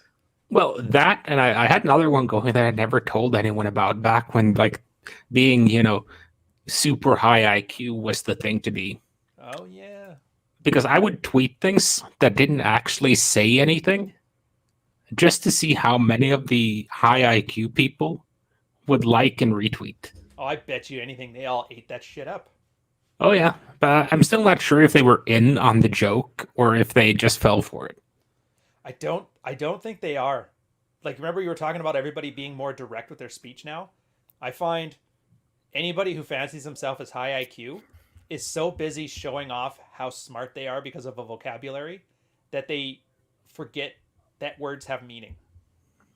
Like, every word is just like, there's 10 points on this sentence, here's 15 points. This is like a 207 IQ sentence, dude. And you're like, yeah, but it doesn't mean anything. Yeah, don't worry about that. Look at the smart part right there. That's the hypothalamus. You're like, all right, whatever. But I think that's because I was a small town guy. So for me, that's like, nothing is more fun for like a rural guy than to hear some high IQ city boy saying some things and use like the dumbest language ever to basically shoot it down. It's like a pastime. Yeah. Yeah, But I sorry, think, chat is going on of its own thing here. And it's kind of like I like seeing like when we are talking about one thing yeah, and then chat is going off on a completely different note. I noticed that. For a while there, it was vocal fry, and now it's about the quality of Myron's soundboard, the bullshit generator, the fact that you passed the Turing test, which means I'm a much better programmer than I thought. Yeah. Why more please in on the joke? See, now this one is a smart guy who is in on the joke, but you can tell that. Well, I think it comes down to communication skills more than anything because, okay, having a large vocabulary may be a status signal in some regard, but I tend to lean more towards the who's the polyamorous evolutionary scientist? Oh, Jeff Miller, Jeff. Yeah, Jeff Miller. He had an Rollo's buddy argument there. about. Yeah, Rolo loves him. I hear they're doing a convention together. It's going to be Rolo, Jeff Miller, and 33 Secrets. Oh, I thought it was gonna be Jeff Miller's wife, and I'm like, oh, where's this? What's this convention's topic? No, it's going to be called the Four Red Hands of Max. Happiness. Oh, 3 man enter, 1 man leaves. The whole stage is just set up to look like the inside of a Honda Civic. Like, what the fuck? 2007 Tacoma, man. Oh yeah, Okay, the George but Bruno. back- If you must shit on Rolo, Choto Tacoma. But anyway, back to the point I was making. He made the argument that humor and the understanding of humor and the ability to make jokes is a display of intelligence and more intelligence than you need at that. Because making jokes is kind of misusing your intelligence because you can do much more productive things with it than sit around and make up jokes. So by making the joke, you're showing that you have intelligence. Same thing with the and same thing with understanding social cues and social skills. That's also an intelligence thing. Yep. And if you want to look at it like really harshly, what the woman is looking for when she picks a partner is someone who's going to have kids that are actually able to reproduce. Yeah, she sees that through abundance. When you have the abundance of social skills that you can break a social taboo just for fun, because you're not worried about the consequences and you know how to do it properly. But I guess you're talking about sexy sons theory, aren't you? Which is kind of a different thing. Yeah, I was getting into that on the basis that I just think it's if you get a son who's ugly and have no social skills, that kid isn't reproducing. Well, I don't know, man. There's always some fat retard chicks out there who could use some loving. And there's also like the odds that, it won't transfer perfectly over. Mm-hmm. So she just wants to hedge her bets all over. And the more you have in abundance, the higher the probability in her mind that her kids are going to have the same. Yeah, I do want to say, too, for the guys, this isn't like conscious stuff. Girls don't have their 10 alpha male traits to look for checklists. For them, it's just like it's instinctive hardwiring they have to be attracted to it. If you doubt me, look at a giant set of tits and don't think, let me just add that to the listicle. Like, yeah, you have like almost like a instinctual like appreciation for them. Same thing with girls in this stuff. Well, it's kind of like breathing. Didn't breed. I would say it has to do. It's kind of like your heartbeat or your breathing. Right. Oh yeah. Like you can kind of control your heartbeat a little bit, and you can control your breathing and make that a conscious thing. Right. But it's not going to stop because you don't think, okay, 10 seconds, have to breathe. 10 seconds, have to breathe. 10 seconds, have to breathe. Yeah, so it's like a what do they call that? Semi-instinctual or something like that. Yeah, because the girl can probably. That's why it's so hard to explain why girls suck at pickup advice too, because they know what's happening, they just don't know how it's happening or why it's happening. Which is probably why I shouldn't be too hard on autism, because it took a lot of autism to be able to translate what turned girls on into Mysteries DVD set. So Autist did pave the way for like articulating this stuff. So Autist now, like, come on, man, get on it. What's the next frontier? And don't tell me MBTI, because I'm not hearing that shit. But dude, I can see now, by the way, why you have that rule about not dunking on Bitcoiners. And I'd say the Oh yeah. MBTI guys, all those like ego investment guys, it's very annoying when you say like, I don't like this thing, and then 50 dudes in your mentions are just like, well, maybe if I explain it with more detail, with less of what he asked for, then maybe it'll change his mind. Like, do you Yeah, see it's that one kind I of did some. about Bitcoin where I asked like, I don't like it because everybody can tell me what it's going to do, but nobody can ever tell me why it's going to do it. And then 50 Yeah. people just told me what it's going to do, and I'm stupid for not believing it. And I was like, thank you, man. Thank you for making the point. But I also make it a habit not to take investment advice from people who are ego invested in what they're trying to get me to invest in. Yeah. Oh God, yeah. It's like Because like we used that's the worst thing for investing in anything is ego, fear, and greed. I think it is. Aren't those the three things? because I did have like this guy who he was an investment guy was trying to get me to go into a certain company. Right. And no matter what kind of news came out, the guy would like, yeah, this is bullish for the company because, and you get like 7 pages of reasoning. And you're like, sorry, man, I'm not really sure how a butterfly in China flapping its wings is going to affect, nuclear power. Mm-hmm. Don't really see how that's happening. Yeah. Although the one thing I do like about it, me being that I'm officially now like investor in the black as opposed to in the red, which I've been my whole life, is people's psychology is a little easier to predict. Maybe it's because I'm older. Maybe I just got lucky. I don't know. But you know what I mean? Where as soon as you see people being ego invested in something, that's a factor that you can count for. Like Tesla, you just know Tesla's going to do well because high income tech guys love Tesla and are ego invested in it. So you can kind of strategize around that, if that makes sense what I'm saying here. Yeah, it's also if you go back to Benjamin Graham back in the day, both him and Warren Buffett was probably like his most known guy. It's was that if you invest in boring, unpopular things, you can usually make more money. Because people will read up and analyze the crap out of things that are popular, exciting, and new. But only But no people one, that are actually invested in numbers and making money in abstraction, like stuff that's not fun. because like, well, the reality is like no one is going to spend like weeks analyzing mortuaries or waste management. But people are going to analyze the crap out of Tesla from every single from every single angle. True. And then I always like to think, like I have a simple math formula that I do that I basically calculate, how many years of earnings would and how big would this company have to be benchmarked quote unquote correctly. Oh yeah, we were talking about that on Clary's thing, wasn't it? Where you wanted certain ratios, and one of the guys in the chat was arguing that so many companies are overvalued because of the ratios, and then I said it could be you'll be insolvent before it makes sense again, and then you told me that's wrong, and we kind of just went nowhere with it. Oh yeah, but the point just here being like, let's say you have a car company, and they're only doing cars. Then the PE ratio is saying something about how high their earnings are going to have to be in order for that pricing to make sense.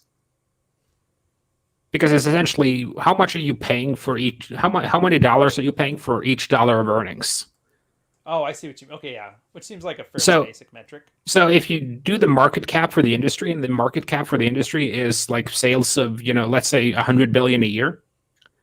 And in order for this company to be profitable, it would need to sell for 800 billion a year. Right.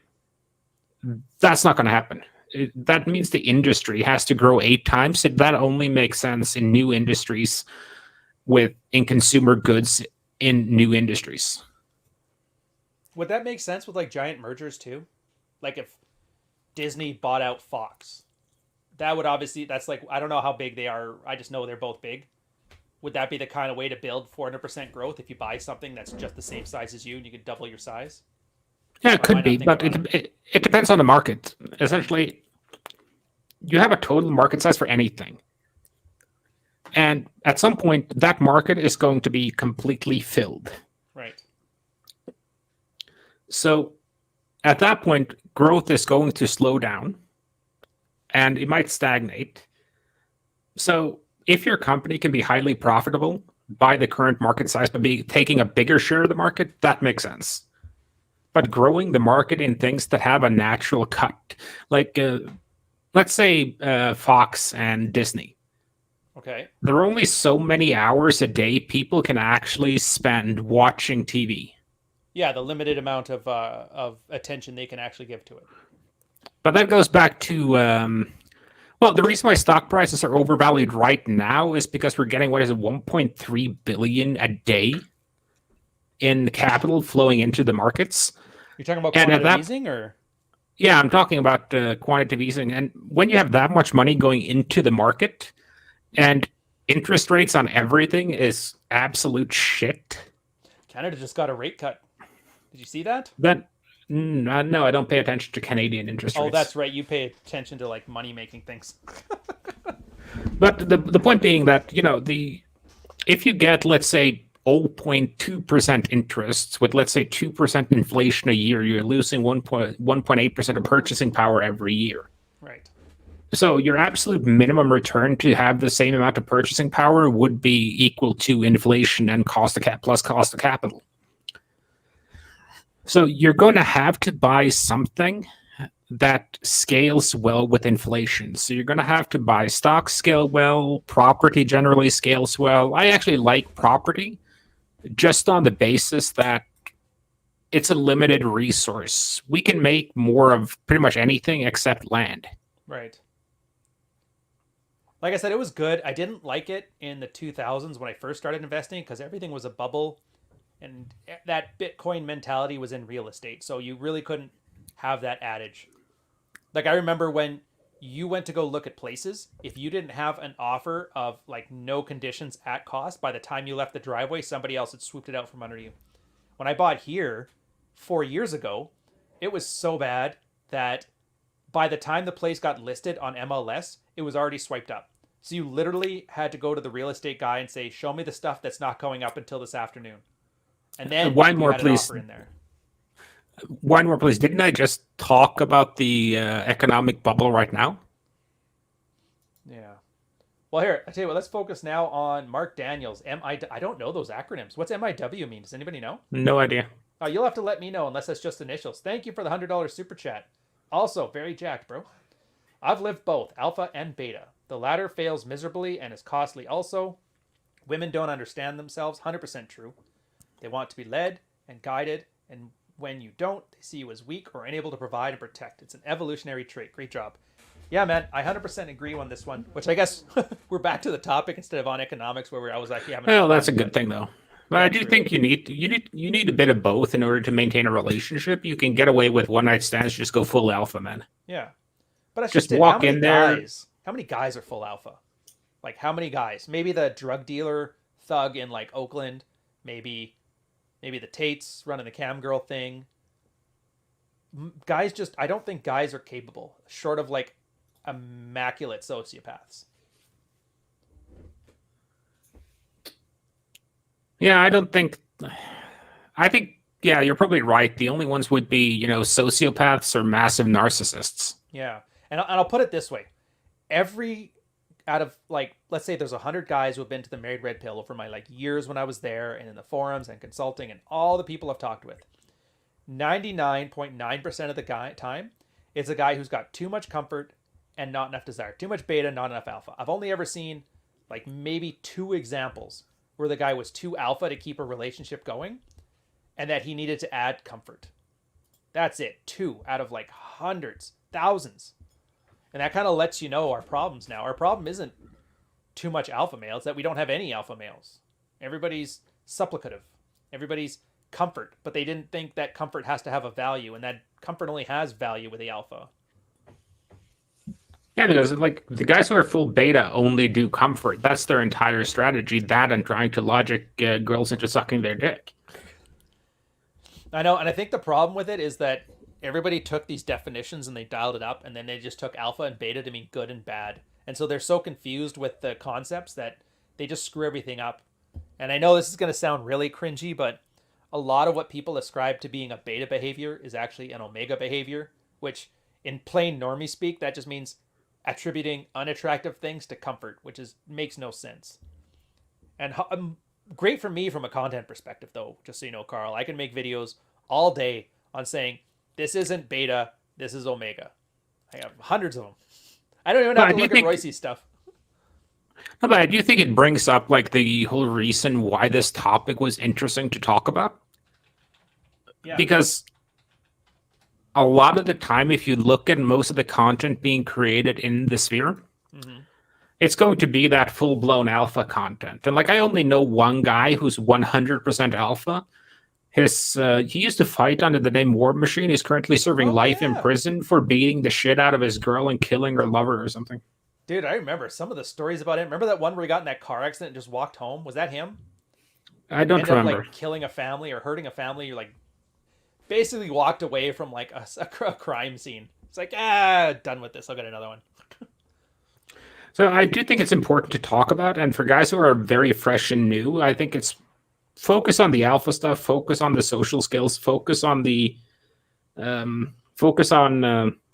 those simple things first, and then once you get more experience and more knowledge with it, that's why I like saying that don't ask me if you should get into a relationship. If you have the experience to make that call, you can make that call yourself. You don't have to ask some talking head with a voice modulator broadcasting from parts unknown. Yeah, exactly. If you have to ask, the answer is no. Let alone turning you into Dad 2.0. No, I like you, Carl, but you're no Jordan Peterson. I'm just saying. I know. Yeah, I know. Much sadness, such success. Yeah, such sadness. I'm working on the benzodiazepine addiction, though.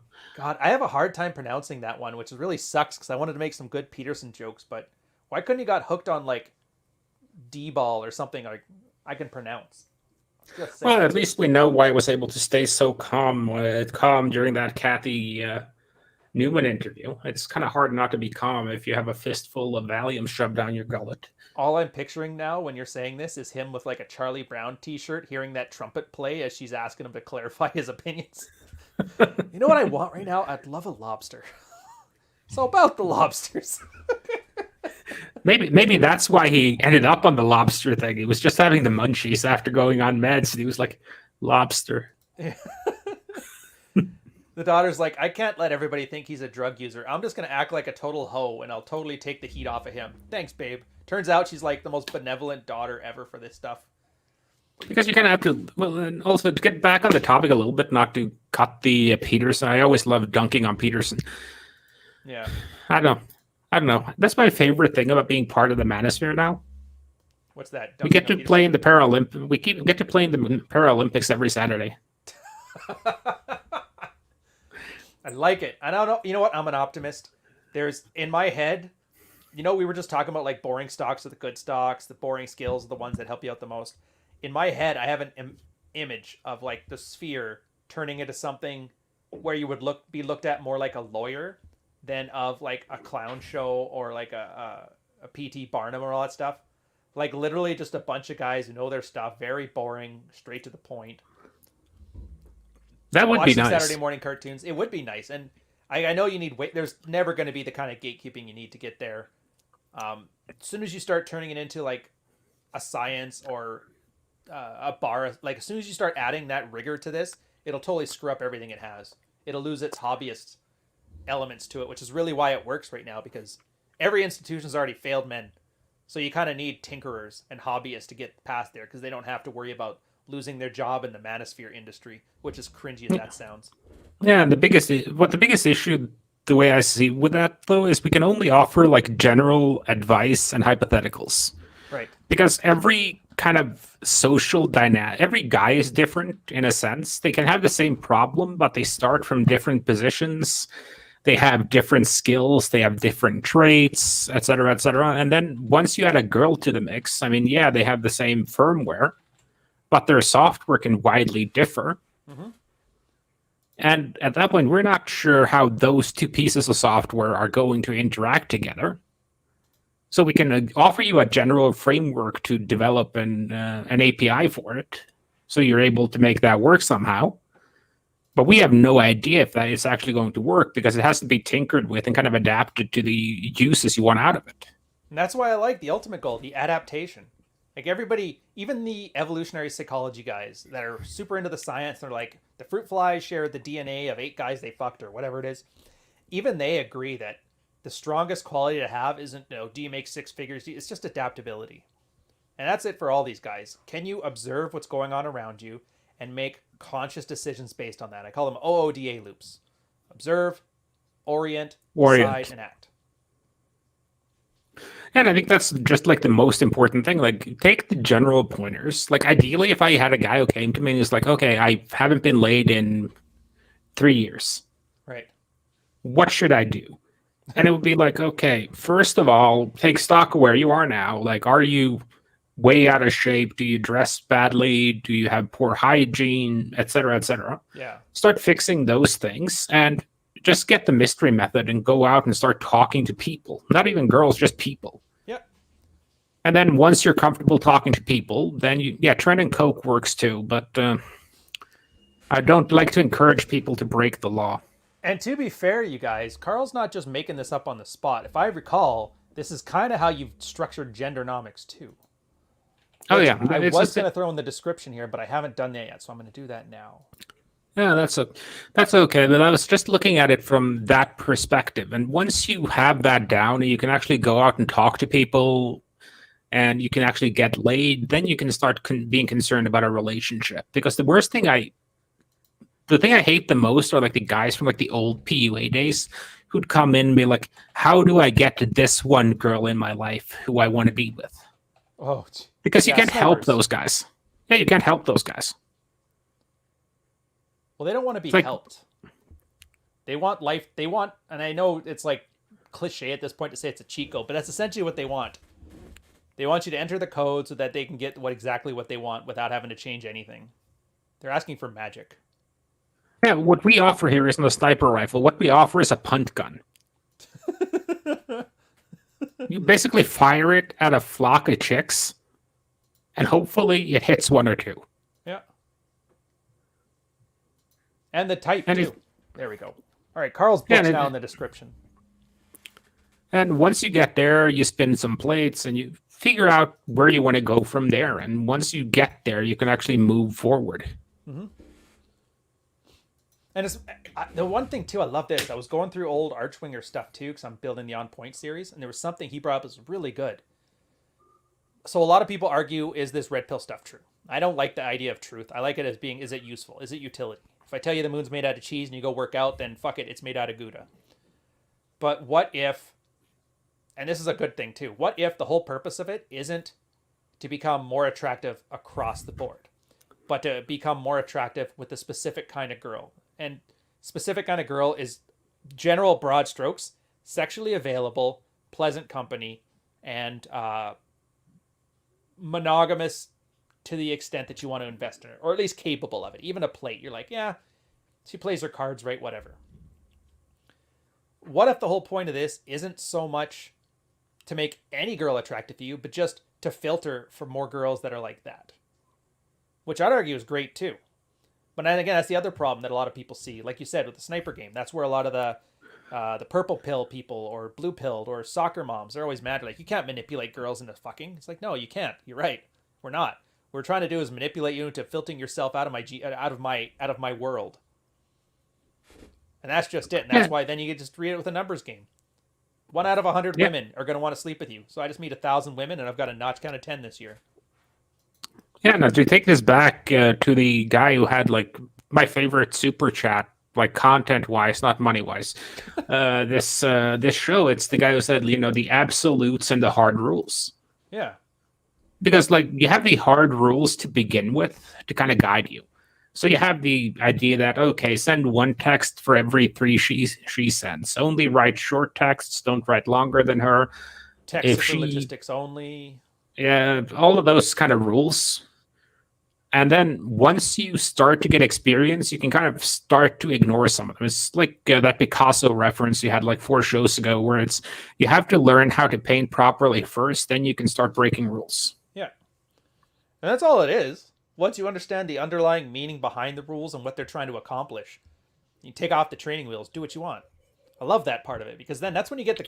I love guys who are switched on like that. There's a bunch in Patreon right now, and I'm gonna fluff Patreon here because those guys are awesome. Over the last 6 months, just watching them just like brush up their game, but then they start coming up with like very creative and clever situations and answers to the questions, stuff that I wouldn't even think of doing, and I'm like, damn, I can't believe that worked.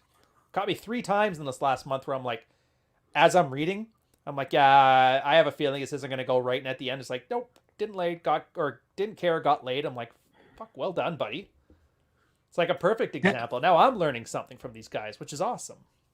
Well, it's kind of the funny thing you kind of noticed with game is that it doesn't matter so much what you say when you're building attraction. What matters is how it comes across to her. Because, like Illimitable, my favorite Illimitable Man tweet ever is that if a woman is into you enough, she'll rationalize another 6 inches onto your cock.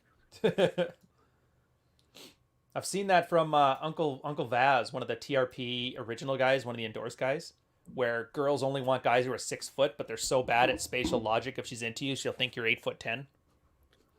Yeah, and there's also the fact that, like, if you're let's say you're 5'10", you can say that you're 6 feet, and unless you're going out with a girl who is 6 feet or taller, she won't know any better. Yeah, 100%. If you're taller than her, that's all she'll know. And even then, my girl still thinks all the time that I'm as tall as you are. And I'm like, no, you're just looking up and you're thinking it's straight. Dario 4, thanks for the super chat here. Any recommendations on books that focus with money and actionable advice? Carl, that's your wheelhouse. Well, I like Benjamin Graham, Intelligent Investor and Security Analysis. Those are two are like the ones I recommend for everyone who's like, give me the. It's not necessarily, it's actionable, and it also gives you like a good foundation for it. And then you have to start the kind of adding to it, because like the context we're working in now is quite a lot different from what Ben was working with back in when was it? 40s, 20s? No, 20s, 30s, I think. And then you also have Poor Charlie's Almanac, but that shit is expensive as fuck because it's a rare book. Has a lot of good stuff in it, but I think I paid like $350 for mine. Oh, did they stop printing it then, or? Yeah, they stopped printing it, so the only ones you can get are used. So everybody's charging what they're charging for weights now in Toronto. $1,400 for power blocks, by the way, if you want them. Oh shit! I know, 50-pound power blocks too. Well, let's see, one man's way. Yeah, spinning plates can become exhausting. Yeah, you turn the whole thing into a filter. That's kind of what you were supposed to do. For me, it's part of it is like enjoying the process. It's not so much the spinning the plates, it's just being good at spinning plates. But you're right, after a while that kind of wears off. But I think that's kind of the process. That's one of the things that has to be in place for a girl to kind of elevate herself to a relationship. Is you have to have some, and I've seen it, everybody's always had some element of like, these hoes are killing me. And then one actually starts cooking for you and making your thing. You're like, all right, this one's not so bad. Yeah, exactly. It was like, I remember that when I was like at the end, I think it was spinning 4 or 5 plates at the time. Right. And trying to get new plates in. And one weekend I was supposed to go out, and I was sitting there just like I was dressed up, done my hair and everything. I was just sitting there. I can't deal with hoes tonight. I'm all hoed out. Finally, a perfect reason for actual monk mode. Even though it'd be just like a long weekend of monk mode. Just stare at the wall quietly. Have a candle. Yeah, we have Arnold with the super chat here. I have problems coming with jokes on the fly. People usually recommend improv classes, but I can't afford it here. Buy a book called Comedy Writing Secrets by Mel Hellitzer. Ooh, actually, that's good. I gotta look that one up myself.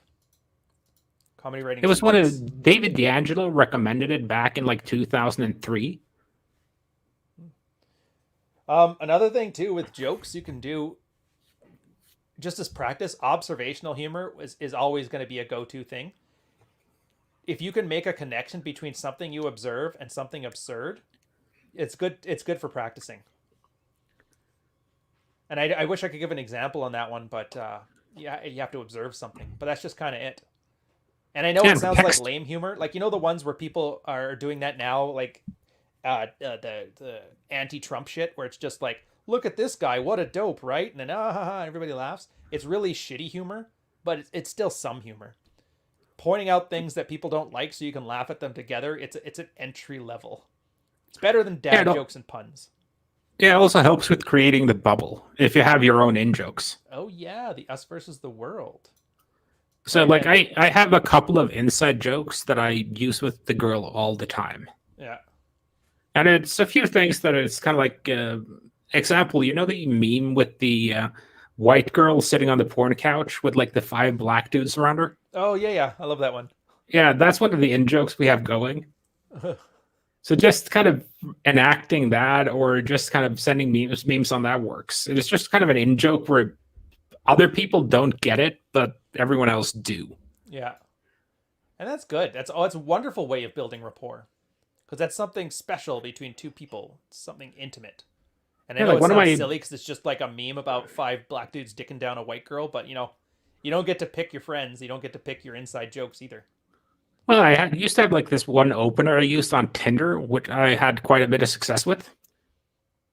Where I wouldn't say hi or anything. I would just open with, "Do you have a driver's license?" Question mark. I And have then to ask, is this like leading into like just need to make sure you're over 16? no, it's not. But whenever I'd get a yes, I would be like, "Awesome! I'm planning on robbing a bank. I only need a getaway driver. Are you free to do so at 2 o'clock on this day?" I like that. And then if I got a no, I said, "Damn, that means I have to be the getaway driver. Okay, just meet me at this place, and we'll figure out how to make this bank robbery happen." Dude, I really like that one. Guys, my best way of interpreting that, the reason I like it is cuz it's weird. It's a yes or no question, which kind of leads like you're not supposed to say those because then people will say yes or no one word answers. It closes off the conversation and you're fucked. But in his example, he actually had one. They gave a one word no answer and he was actually still able to carry it through. So it like gave two opportunities for the person to engage in conversation, both showing he's clever. It's like literally breaking any rule that I've thought of when it came to openers. And it works. And I actually really like that one. And you automatically kind of set up the situation already where you're kind of creating a bubble like, okay, we're robbing a bank. Yeah. And you can kind of build on that if you want to. So I used to have like two shops set up that was right across from a bank, like a drinking place and a coffee place. So when we'd meet up and we'd go to that place, then we could sit outside, have a coffee or a beer or whatever, and just, okay, there's the bank over there. Let's try it. Let's scout the joint. Nice. Fuck, And I just could have have used that when as I an was in in. Victoria because there was a bar that used to be an old bank. I don't know how that would leverage, but I have a feeling that would be clever. I Yeah, can't it's steal just, your openers. no, you can steal as much as you like. I mean, that's why I think openers are there to be shared. As long as I can always come up with new ones. Ooh, Sorry, the girl was asking me if I wanted breakfast. Ryan's being nagged. She got mad. I want to make breakfast. You want it or not? Yes, of course. I love you. I guess No, so Sanaj we should Muhammad. probably like do kind of a close off on this one. Like, I Oh, think that geez, we're at 11. yeah, I think yeah, it's a good conversation. But I think if you think of if there's a kind of a general takeaway from this, when you start out doing things, just follow the rules. They dial up the attraction, reduce the comfort. Then, as you get more experience, even with plates, you're going to have some level of comfort in there. Mm-hmm. And then I And add then on you to just that, more desire never hurt you. Most no guys more don't have desire a never problem hurts. with too much desire. They have a problem with too much comfort. So But you it's are okay right. not to answer messages. Like I ignore 80% of messages. Yeah. Oh, God, yeah. I'll quickly knock these super chats out. I hate to leave these guys high and dry. Sanaj Mohammed, $5. Thank you very much. I do game for a year now. I got better little by little, but vetting for genuine desire was a slap for me. Can't negotiate it, but it sucks a lot. Yeah, dude. Even like the guys who were the best of the best for like pickup, what was it, like 10%? Maybe. Maybe. And even then, the temporary desire was just overnight desire, so it's like whatever. And then our future MD, thank you for the $10 super chat. Hardest part is the level up. Getting laid, 4 to 6s, losing weight, game is okay. Overcoming the ego investment for the hotter 6s and 7s is rough. Appreciate the content. No, Every let's baseball keep in player, man, mind. starts in the bush leagues. I wouldn't even worry about it. No, I would also say keep in mind. Royce had a great post on this Hmm. with SMV differentials in relationships. You Oh, always want to this, be like, yeah, like if like let's say your girl's an 8. yeah, At that point, you kind of want to be a 9.5 to a 10 because you get that built-in dread. right. If your girl knows she's hotter than you might be able to hit that for a one night stand, but she's probably not going to stick around. Pretty much.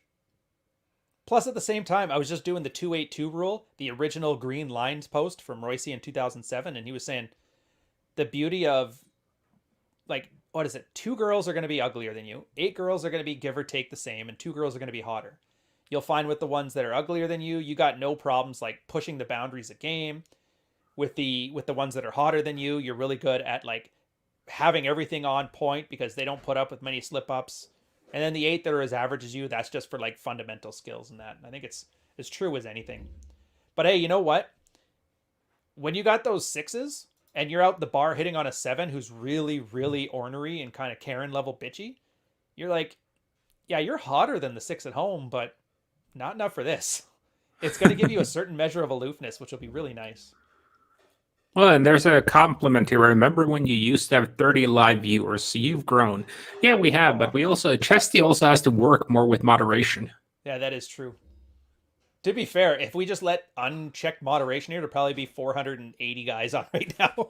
There's a lot of autism we got to kill from the sphere. I do want to give a shout out to Chesty though, man. Exactly. Laser. Pew pew. And I'm not going to lie to you guys. If I had to pay for Chesty's time, this thing would be a huge money sink. He's actually a real life lawyer. So this is like for 2 hours of podcast, it's like $500 just to me to get I him think remove autism. I think Chesty's over that. I think his hourly billable is higher. Oh, son of a bitch. Oh, yeah. Plus, there's the exchange rate. Yeah, I'm screwed. Anyways, I guess we got to get ready. John's got rule 0 today. He's leveraging. I don't even know if I want to. Anybody who's been watching his stuff, they know exactly what the topic is. It's kind of fun. I'm not gonna like pile on. I think he's already dead. And anybody who knows what I'm talking about knows what I'm talking about. At this point, it's just gonna be, I don't know. What's a good way to put like a more tempered engagement? Oh, I have no idea what you're talking about, man. I've been reading this great gardening blog lately. Oh, of course. I don't know. I just wanted to see how good latex outfits have been lately. Latex outfits and a lot of special effects prosthetics. Anyways, it's cringe, but whatever. Come on in. It's a good time. And hey, the theme of that is play stupid games, win stupid prizes. All right. Anyways, don't forget to, and I don't plug it enough, but Carl, 2 books on Gendernomics, Gendernomics 1 and Gendernomics 2, Building Value. I put the links to those in the description. Go check those out. Really awesome books. Fun fact, I did the cover art for them, and their designs, they look really good in a bookshelf lined together. Third one I've heard is coming out. I don't know when, but it's not going to be one of those situations like Roll Over Rich where they're like, yeah, it's coming out, and then 8 months later it's finally out. I think it would probably be, once you start talking about it, it'll be pretty close to completion, right? Well, the way it's a very good concept on this one. It's going to be very easy to do the cover art. It's just a knob set to 11. Nice. Gendernomics, TISM to 11. All right. On that note, guys, hey, thanks for sticking in. You are right. It is crazy to see 250 you guys. I don't know how many of you guys hit like if you like the content, but please do. I'm told it affects the algorithm. Huge shout out to Mark Daniels, MIW, the super chat gold star winner for the day. If MIW is anything other than your initials, dude, let me know in a comment somewhere what those stand for, because I always love hearing the letters after people's names, what they mean. And I guess we'll end this one, and I'll see you guys later.